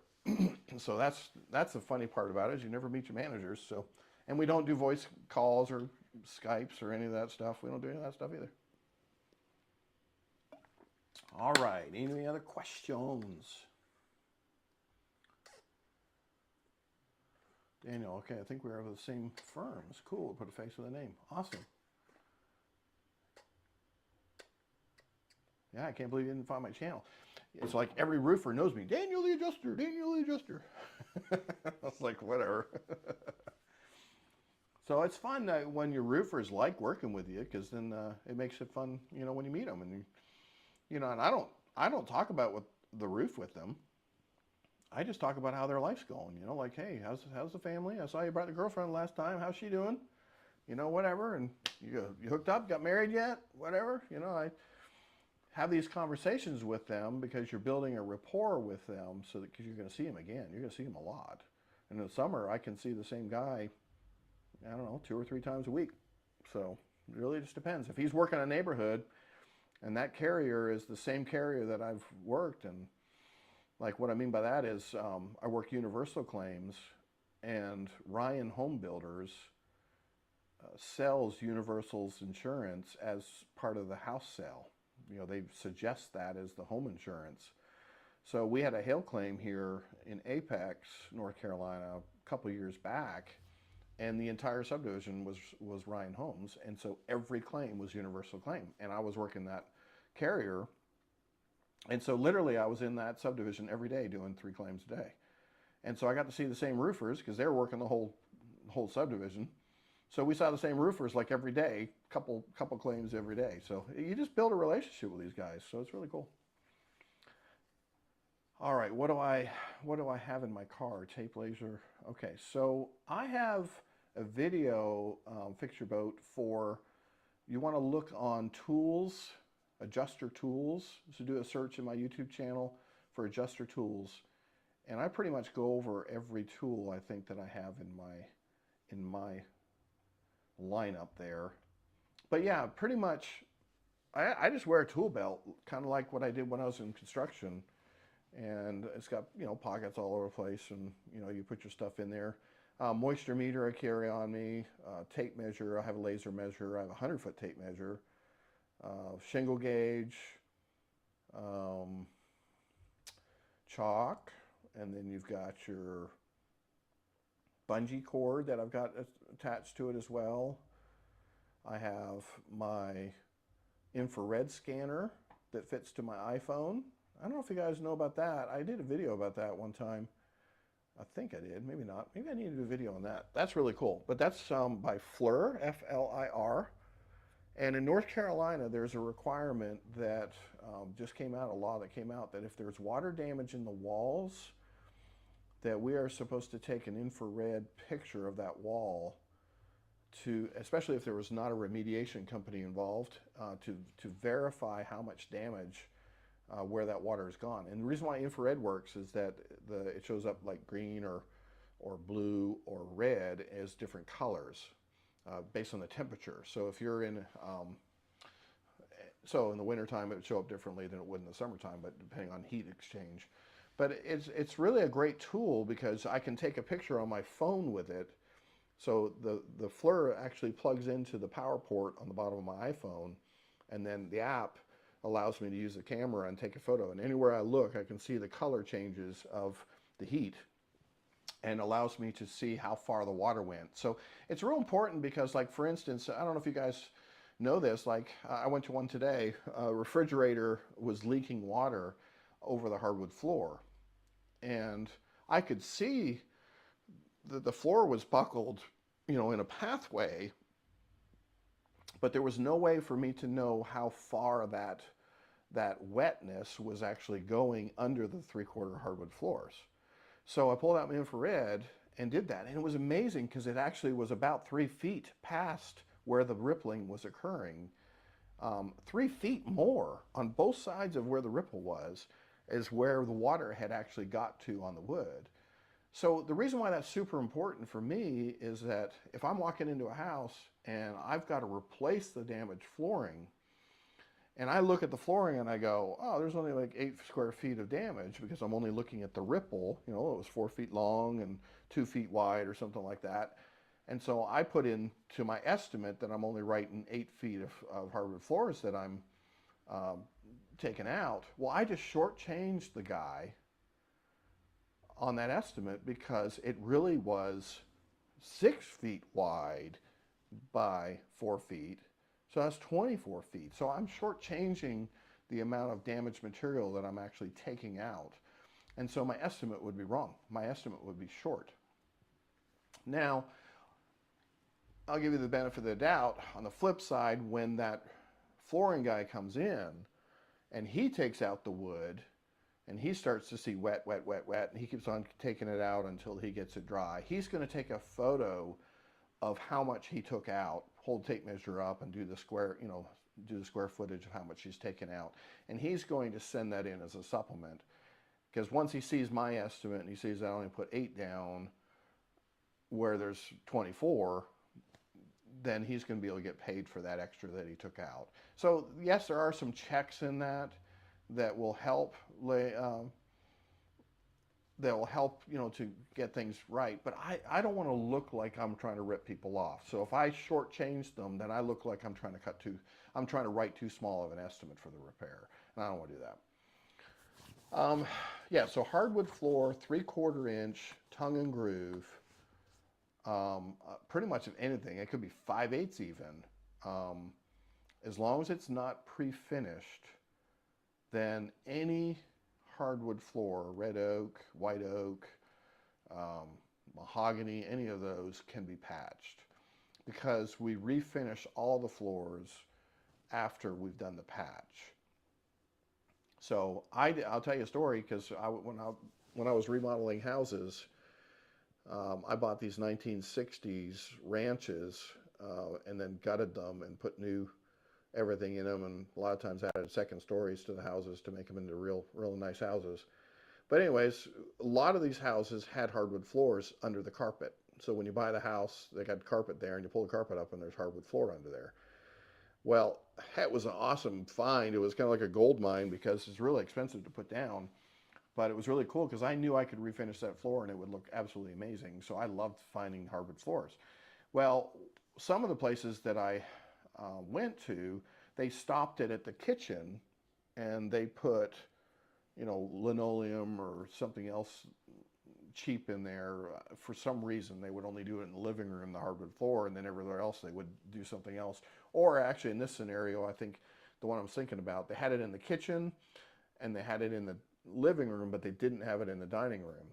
And so I went to like Lowe's or Home Depot or any of those, and I just matched the 2 1/4 width-wise and put real hardwood floor back in and basically matched, put it all back in and refinish it all, and you couldn't tell. You couldn't tell that that stuff was 60 years old, hardwood floor versus brand new. It was so amazing. So yeah, patching is totally amazing. It's the same wood. Yeah, so that's what I'm talking about. I went to Lowe's and Home Depot and the big box stores, and basically they were selling it for like back then like 99 cents a foot or something. Yeah, just bought that cheap stuff. It's just red oak is red oak. I mean, it's the only difference in the product that happened back in the 60s was that it was clear, meaning you didn't see a knot anywhere in that stuff. And the stuff today has so many knots in it, it's ugly. So I couldn't put that same product right next to the clear stuff because you would see, hey, look at all the knots in that one when it was put down. So I'd have to buy the clear, the next step, the number one grade instead of the number two. A lot of times, or even the clear, I might have to go from one to clear, and then it would have no knots. So that was the only up, but I knew that the quality, the wood itself, the color, the grain, all of that stuff would match perfectly. And it did. It was totally amazing. So that's what we do with most floors. Now, when you have pre-finished floor, you can't do that because they have the little notch between each floor, like each piece. There's a little eased edge to kind of make a little rib. And so that, that won't match.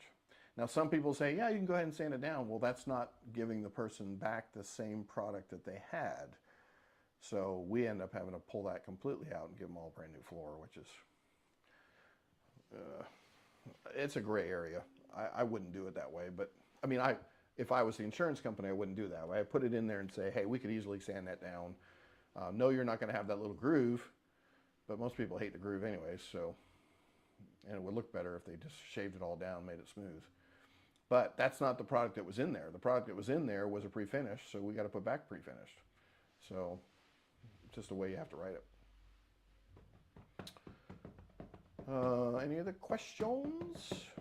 Still got 16 in here. 16 people not asking questions. Well, Fix Your Boat is asking questions.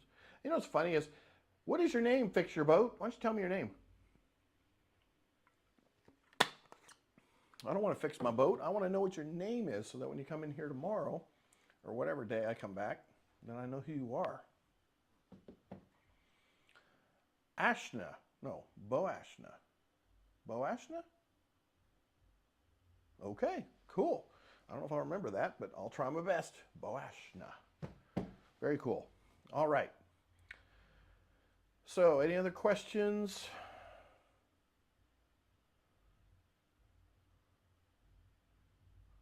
RGR, I don't know what that means.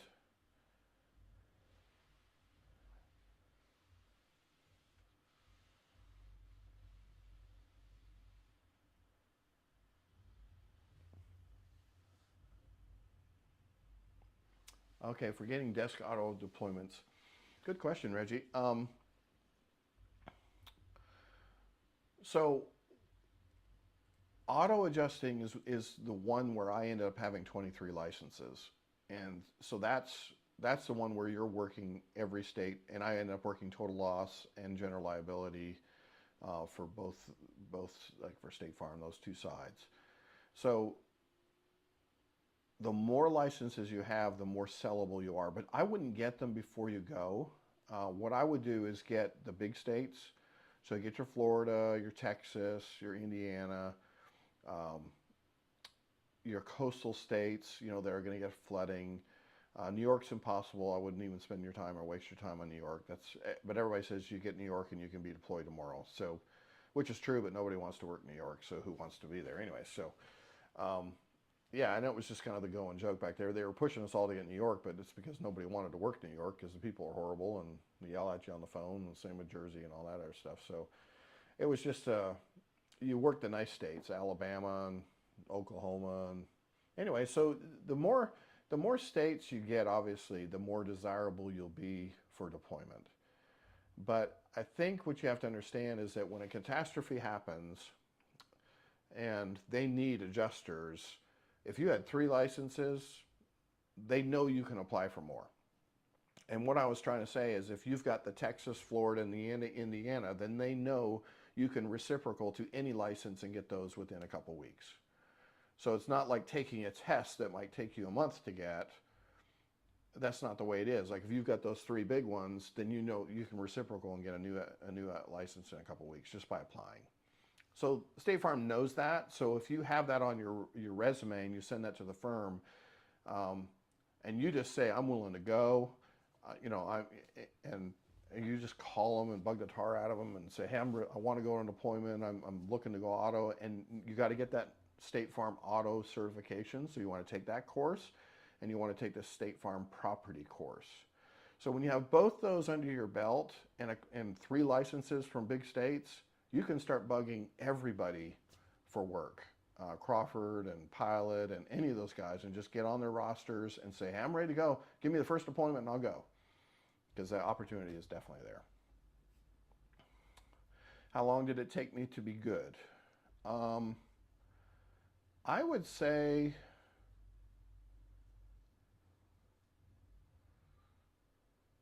in auto, I was good within the first year.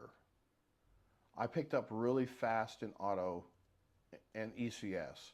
So ECS is a very tricky program, but I was just really good in repetitive things that you do over and over again. And that's kind of what ECS is you do the same things over and over again. And once you find out where they are, then you're just repeating. So this is what frustrates me about getting on YouTube, is this stuff's all new and I've never done it before, and doing live stream. So it takes me so much longer to do stuff because I gotta figure out how to do it.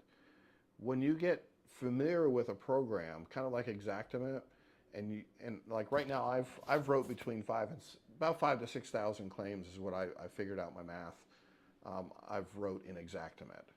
So after you've actually written about 300 or 400 claims, you're going to start to see that you're speeding up in that process of writing claims, and it's going to start to become more natural for you. So for me to pick a day that I got good at it, it's hard because each process took repetitive times of doing things. Like so when I was measuring roofs, I was really flimsy and fumbly at the first, and I'd forget measurements, and then I'd go home and I couldn't draw the roof because I couldn't remember I didn't get the measurement. So until I formed a system on how to measure a roof, then I stopped making those mistakes, and I started getting faster at writing actually being able to draw the roofs. But repetition is going to speed up anybody. So don't beat yourself up. If you're slow right now, that's because it's all brand new, and that's okay. And that's just a part of learning something that's new, and that's just the way it is. But after you do it several hundred times, you're going to get faster automatically. And you're not even going to pick up that you're getting faster, you just are. You're just going to get better. And so just be patient, and it'll come. So, hey, leave New Jersey alone. Hey, Paul, you got a last name that shows me you're from New Jersey, too. So I don't know. I lived in Maryland, and I was in Jersey a bunch. I mean, because I actually handled daily claims up in Maryland. And I was in D.C., Baltimore, and Jersey. And I'm telling you, that's some tough crowd up there. That's just a tough crowd. They're not like the South where everybody's nice and friendly. So Jersey's tough. But yeah, you stay up in Jersey if you like Jersey. That's fine. I don't care. So how to make $20K per month as an adjuster? Well, $20K, I would say I can make $15K a month as an adjuster pretty easily, as a daily adjuster who stays busy.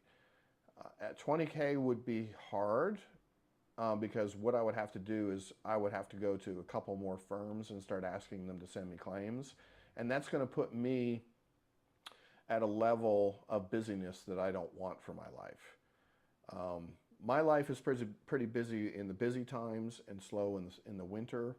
And if I took on a couple more firms, then I could probably find more work in the wintertime, and I'd be staying busy all year round. I don't want to do that.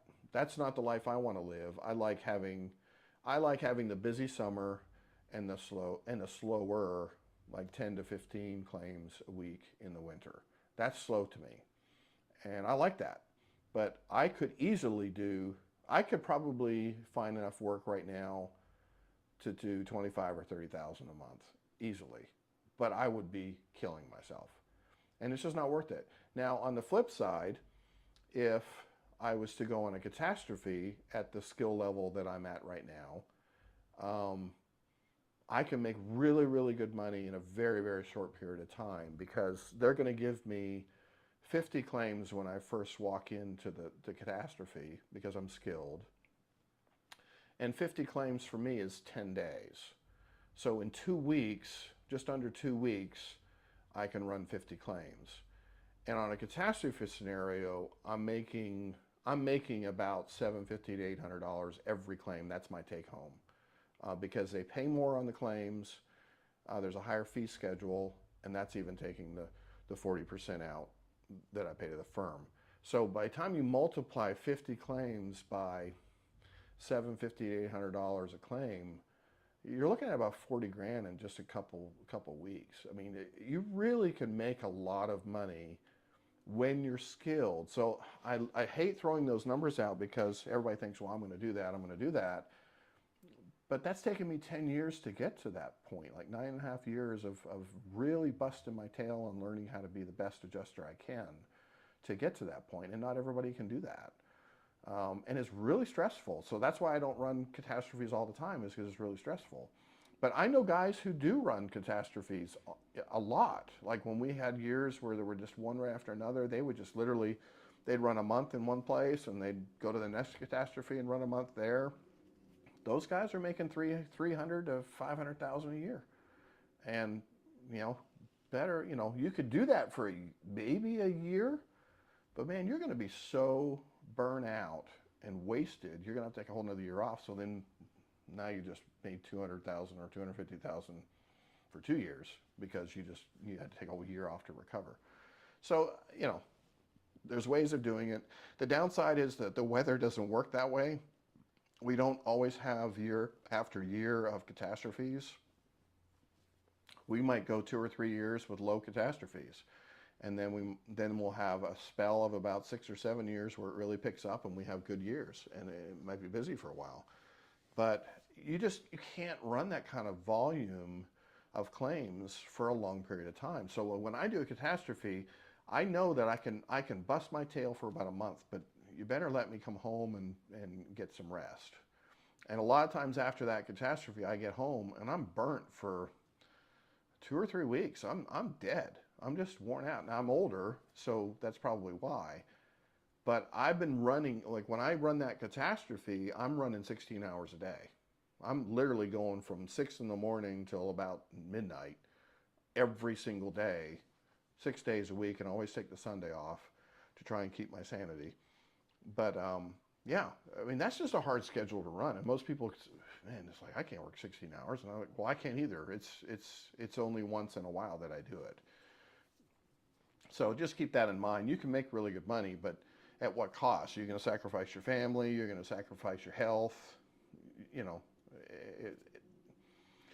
It's hard. It's hard. It's really hard. But in a daily scenario now, I mean, I paid my dues. I've done my time.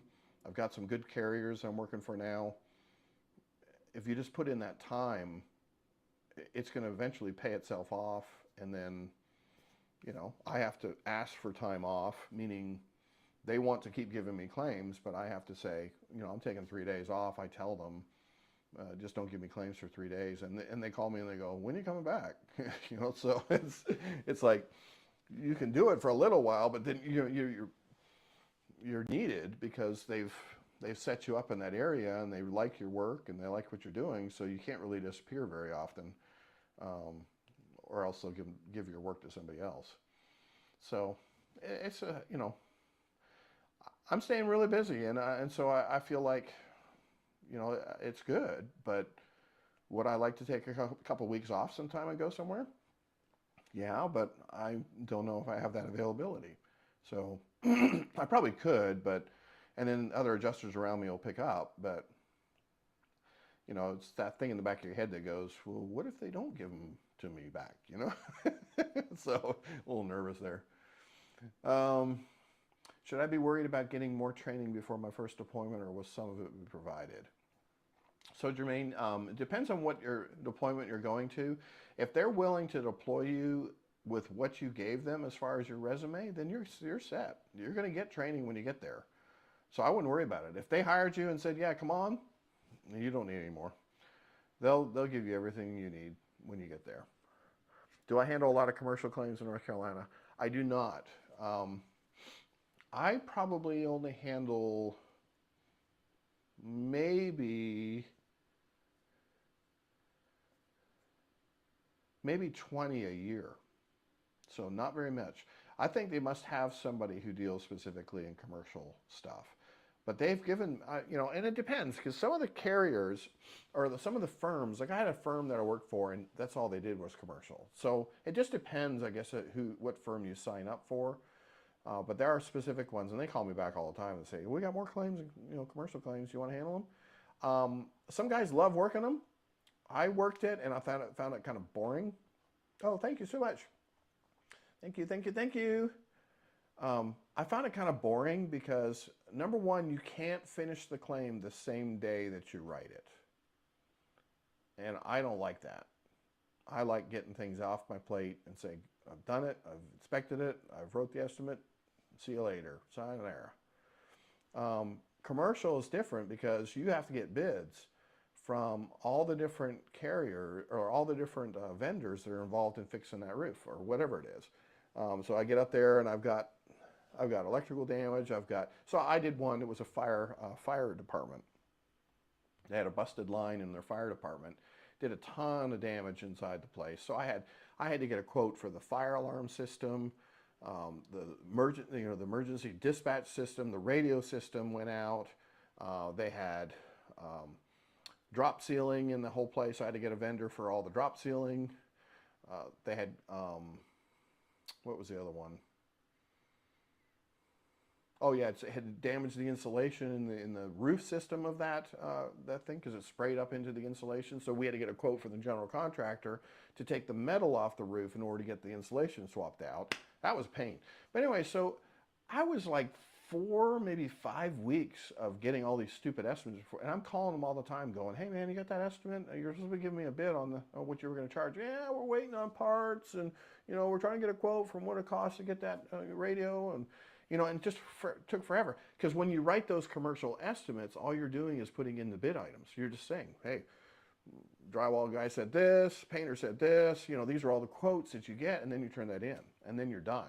Well, not really done, because then they come back to supplements, you end up having to work on the supplements too. So it's just not my cup of tea. I don't like the nonstop ongoing work involved in working those claims, so I don't do it. But yeah, some people love them. I don't like them. Now, I wouldn't mind working some churches and doing some roofs and get up there and having, 300 squares of shingles that takes me only 15 line items to write for the for the roof. I would love that because my fee schedule would be through the roof then if I was putting on 300 squares of roof. And the same thing goes for like apartment complexes. Wouldn't it be great if all I had to do was walk in there and start measuring apartment complexes, or maybe I could even just get an eagle view and have it all done in 5 minutes and then write for 700 squares of shingles and get paid a killing. So some guys make good money doing that. So I have State Farm auto, property, and fire certifications. I just need to start bugging them. Yes, absolutely. You're on the roll, man. And you're absolutely there, Reggie. You are on the ball. You've got that already going. Get yourself some major licenses, which are like the big states, Florida, Texas, Indiana, even some coastals wouldn't hurt. Those are quick and easy. Get some of those, man. They only take a few weeks to get them. And then, yes, get on rosters. So what I tell people, and this is how I started, so that's why I tell you, is I was on 40 rosters. And I mean it. I went to that CAT adjuster and I just went down the line. I called every one of them, said, send me your packet, let me fill it out. And by the end of it, I had 40 rosters that I was on. And my first appointment was a no-name insurance company. And I didn't know who they were. But hey, they were willing to send me on a CAT to Abilene, Texas to do hail. When I had never been out with a no-name insurance company, I went. And it's on my resume, and that opened the door for a lot of work in the future. So if you're on a no-name roster, it doesn't matter because they got to find people too. They got to deploy people in the event. So get on. Don't just go for the big ones because everybody goes for the big ones. Go to all the no-name ones too. And that's getcatadjuster.org and just start going down the list and call them all. Do I have a video on measuring roofs? Yes. Journey with the Stewards. I do. So go to my YouTube channel and search how to measure a roof. That's the name of the movie. And I show you exactly how to do it. How long does it take to be an EGA? Now, what is an EGA? Oh, general adjuster. About 20 years of experience I could probably apply. Executive general adjuster. Yeah, I could probably apply after 20 years of experience. You know what's really kind of crazy about that? I met a guy a while back. I think he only had 8 years experience and he said he was a general adjuster. And I was like, no, you're not. Who'd you lie to get that approval? Because that's not right. It's based on experience and consistent experience, and a lot of times it's done by years. So 15 years or above, maybe you could be a general adjuster. 20 or 25 years, you'd be an executive general adjuster. So yeah, so they're accreditations basically for experience claims. Now, they may do it by how many claims you've handled, so I could probably get it bumped up. Oh man, thanks, Paul. Man, you're amazing, man. Thank you. Yeah, so I could probably get a general adjuster just for the amount of claims that I've handled. So that could get me to a level where I could apply. So that may be something. And maybe this guy that I met had a ton of claims. So that's possible. Well, I appreciate it. You're welcome. I enjoy doing this. I can't believe I've been on here another 2 hours. Time flies, man. And I got the itchiest back. That's so crazy. But no, I enjoy doing this because I think it helps you guys. And, you know, really, it's going to make you guys a better adjuster too, because you're going to learn the things not to do. You're going to learn the things to do. And the things that you're not doing, you're going to start doing. And it's going to help you get work. Just got hired by a PA company in Florida, so they sent me OTL training course. The first step towards getting the 620 title. Will I learn something doing it? Oh yeah, absolutely. Yeah, so that's that's a great opportunity, is to get hired by PA. Now it's tough, especially in Florida. The reason why it's good in Florida is that there are endless opportunities for PAs in Florida. The rest of the country, not so much. There are probably a lot more in the Northeast. So Paul probably knows that up in Jersey. There's a ton of PAs up there. Lots of opportunity in New York and all those for PAs.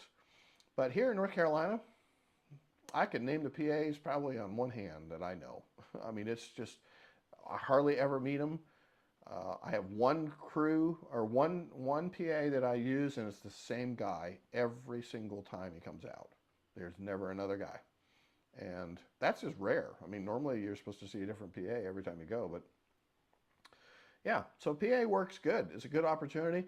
It's a different venue compared to an independent adjuster, so it's just different. So you're working on the side of the insured, and you're kind of a little biased towards the insured. So you want to be careful to just remember that relationship. The insurance company is not going to like you as a PA because they know that you're out there to rip them off. I use that term broadly, but it's the whole purpose of a PA is to make sure that they get every single nickel on that estimate as possible. And that's good. It's good for the insured. You're actually doing that. But I kind of look at it on the flip side. Like if I miss it on the first estimate, then more than likely the contractor is going to come in, write a supplement. He knows he's going to have to justify that supplement. And if the desk adjuster doesn't believe him, then the desk adjuster is going to send me the estimate, and I'm going to have to justify it to her or him as the desk adjuster. I know it's a big circle, but it's a little easier to do that arrangement with a contractor than it is with a PA. So a PA is going to absolutely be loading up this estimate with as high as items as possible, like painting things 3 times, and just things that are overkill. I've just seen it on a lot of estimates, and I don't like it because it's overkill. They're kind of pushing the line of what they're actually doing in the estimate, because they know they make money by making that estimate larger. Okay, and it's just I got a mixed feeling with public adjusters. Now, the guy that I work with here is totally different. So he's clearly not been saturated with the public adjusters that I saw up in Jersey. I mean, I was up in a catastrophe in Rhode Island and Jersey and whatever. I was up there for what is that place called? I'm trying to remember where. Massachusetts. So I was in Massachusetts, and there was an island there. Anyways, I can't remember what it was, and almost every claim I went on was a PA. And the guy was so rude. I mean, I walked onto the job. He never met me, never knew me. Oh, they're sending another new blood out here. Doesn't know what he's doing. That's the first thing he said to me when he saw me. And I said, pardon me? I said, I don't know you. Do you know me? And he goes, no, I know your kind. And I was like, okay, we're not starting out on the right foot here, but let's start over. And anyways, so you just described live videos, honesty and willingness to help. You're welcome, absolutely. Yeah, so I basically was on the wrong foot with this PA right from the very beginning. And finally, at the end of his introduction, I finally said to him, I said, would you like to know a little bit about me before we continue this conversation? And he goes, well, if you feel like you need to tell me, then yeah. And I said, yeah, well, I was a general contractor and been licensed in North Carolina and been remodeling houses for about 18 years before doing this job. And, at this time, I'm 7 years, trained as an adjuster. I write, 3,000 or 4,000 claims a year, whatever. Or, I mean, I wrote about 3,000 or 4,000 claims, and, I said I have a lot of experience. Oh, okay. Well, so you're not a new guy. And I said, no, but you didn't want to find that out from the beginning. So I basically had to start over with him. And I guess he said, well, he actually apologized later, and he said, yeah, he said, we normally get some new guys on these catastrophes that really don't know what they're doing. And unfortunately, we write some really bad estimates, and I just, been burnt a lot of times, had to go through a lot of stuff. And I said, I totally get it. But I said, you can't prejudge people before you meet them to know that you're getting the same kind of person. So let's try to do it a little differently. So anyway, so we walked through, and the reason why this was a big one is that it was an old, like 1906, old stone house, and this tree was about 30 inches across, had come across, and it was sitting on the ridge on this 2.5-story house. And it had actually come through the ridge, so broke the ridge, and was sitting up in the bonus room on the 3rd floor. And it was a mess. It was a massive, massive claim. But I guess he just had been burnt so many times in the past with people just not knowing how to write those estimates that he was worried. And so I get it. So PAs can have an attitude, but you can diffuse that by just being nice to them, understanding where they're coming from. But then talking through their estimate too is saying, the insurance company is not going to pay you to paint the baseboard 3 times. They're not going to do that. And he knew that, but he was trying to put it on the estimate, because that's his max that he can put on. So he looks at an Exactament and goes to everything super high quality, highest quality here, everything high grade, cabinets are high grade, flooring's high grade, hand scraped this, I'm looking at a laminate flooring going, it's not hand scraped, it's mock hand scraped. And he's trying to say that it's a hand scraped real wood flooring and it's laminate, it's just, anyways. So you just have to watch these guys, because they've probably been able to submit these estimates before, get them paid for, get the owners, you know, 2 or 3,000 more than they thought they were going to get, and you know, everyone's happy. And I think that's fine. I said, but you know, I would feel bad as a person writing an estimate that is not correct, because that to me is dishonest. And when I sign up to be an adjuster, I sign up to be honest, and my integrity needs to be top notch.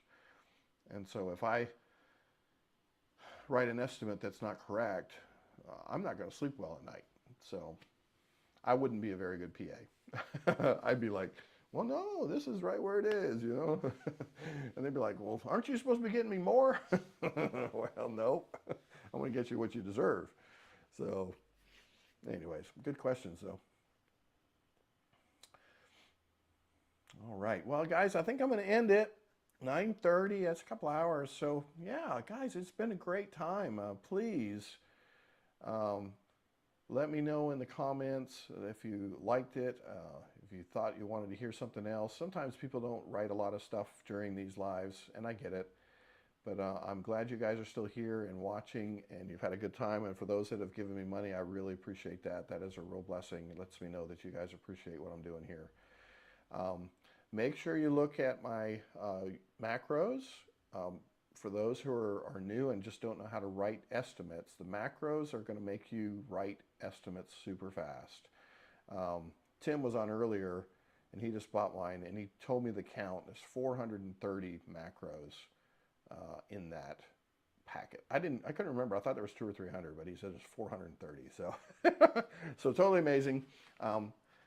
Absolutely amazing. For 49 bucks to get 430 macros that help you write estimates faster is just unbelievable. So it's a really good gift. You guys will be thankful, because when I bought my first macros, I got 30 macros for 30 bucks. And it was great. I was thrilled too, but I couldn't imagine getting 430 from some guy for 40 bucks, so, or for 50 bucks. So I appreciate it, guys. Yeah, Paul, I'm glad you like them. And you guys, we'll get on here again. In fact, it was funny, yesterday I said I was going to do it next Sunday, and then I just had some free time, and I was like, yeah, I can get on tonight too. So I'm not going to do it all the time, but I do enjoy it, and I'm glad you guys enjoy it. There is a video or an Xactimate refresher course. Yeah, so on my YouTube channel, I have about 6 hours of Xactimate training. And yes, my macros work on X1. They work on everything. I've been using them since 27.5, Xactimate 27.5, and they're the same macros that work on everything. So yeah, they'll work on everything. Make sure you're using Chrome on your internet. Don't use anything else but Chrome. Otherwise, you have a hard time downloading them. But yeah, so my videos for Xactimate have really taught a lot of guys the basics on how to draw rooms, draw windows, draw doors, extensions of rooms. Then I got a whole another video for how to build roofs. Yeah, guys, I mean, I could sell that right there for a course. I mean, easily. There's a ton of information there. You will know how to use Xactimate literally after you watch those 6 hours that I have. So please watch it if you're wanting to learn how to do it. So to find my macros, I think the link is in this description of the video down at the bottom. Yeah, so if you go down to the bottom, it says follow me and all my social media. There is, it says website, Clear Sky Drone Imagery. If you click on that website, that'll take you over to my drone site, and literally under that first large picture, it says buy macros. Just buy that. You just click on that and it's a download, so you can get it there. But check out my webpage, guys. That one has a lot of my videos from drones, and then also my YouTube channel also does too. I used to be a really heavy drone flyer. In fact, I've kind of toned down a lot because I can't use it for the insurance, so it was just fun. But I love taking videos. Every photo you see there is mine. I took all those from the drone, and then some I took from the ground. I love taking photos. I'm a big photo guru, so at least I like it. I'm not saying I'm good at it. I just really like it. So yeah, check it out. And we will catch you guys on the next one. I appreciate it. Have a good one, guys.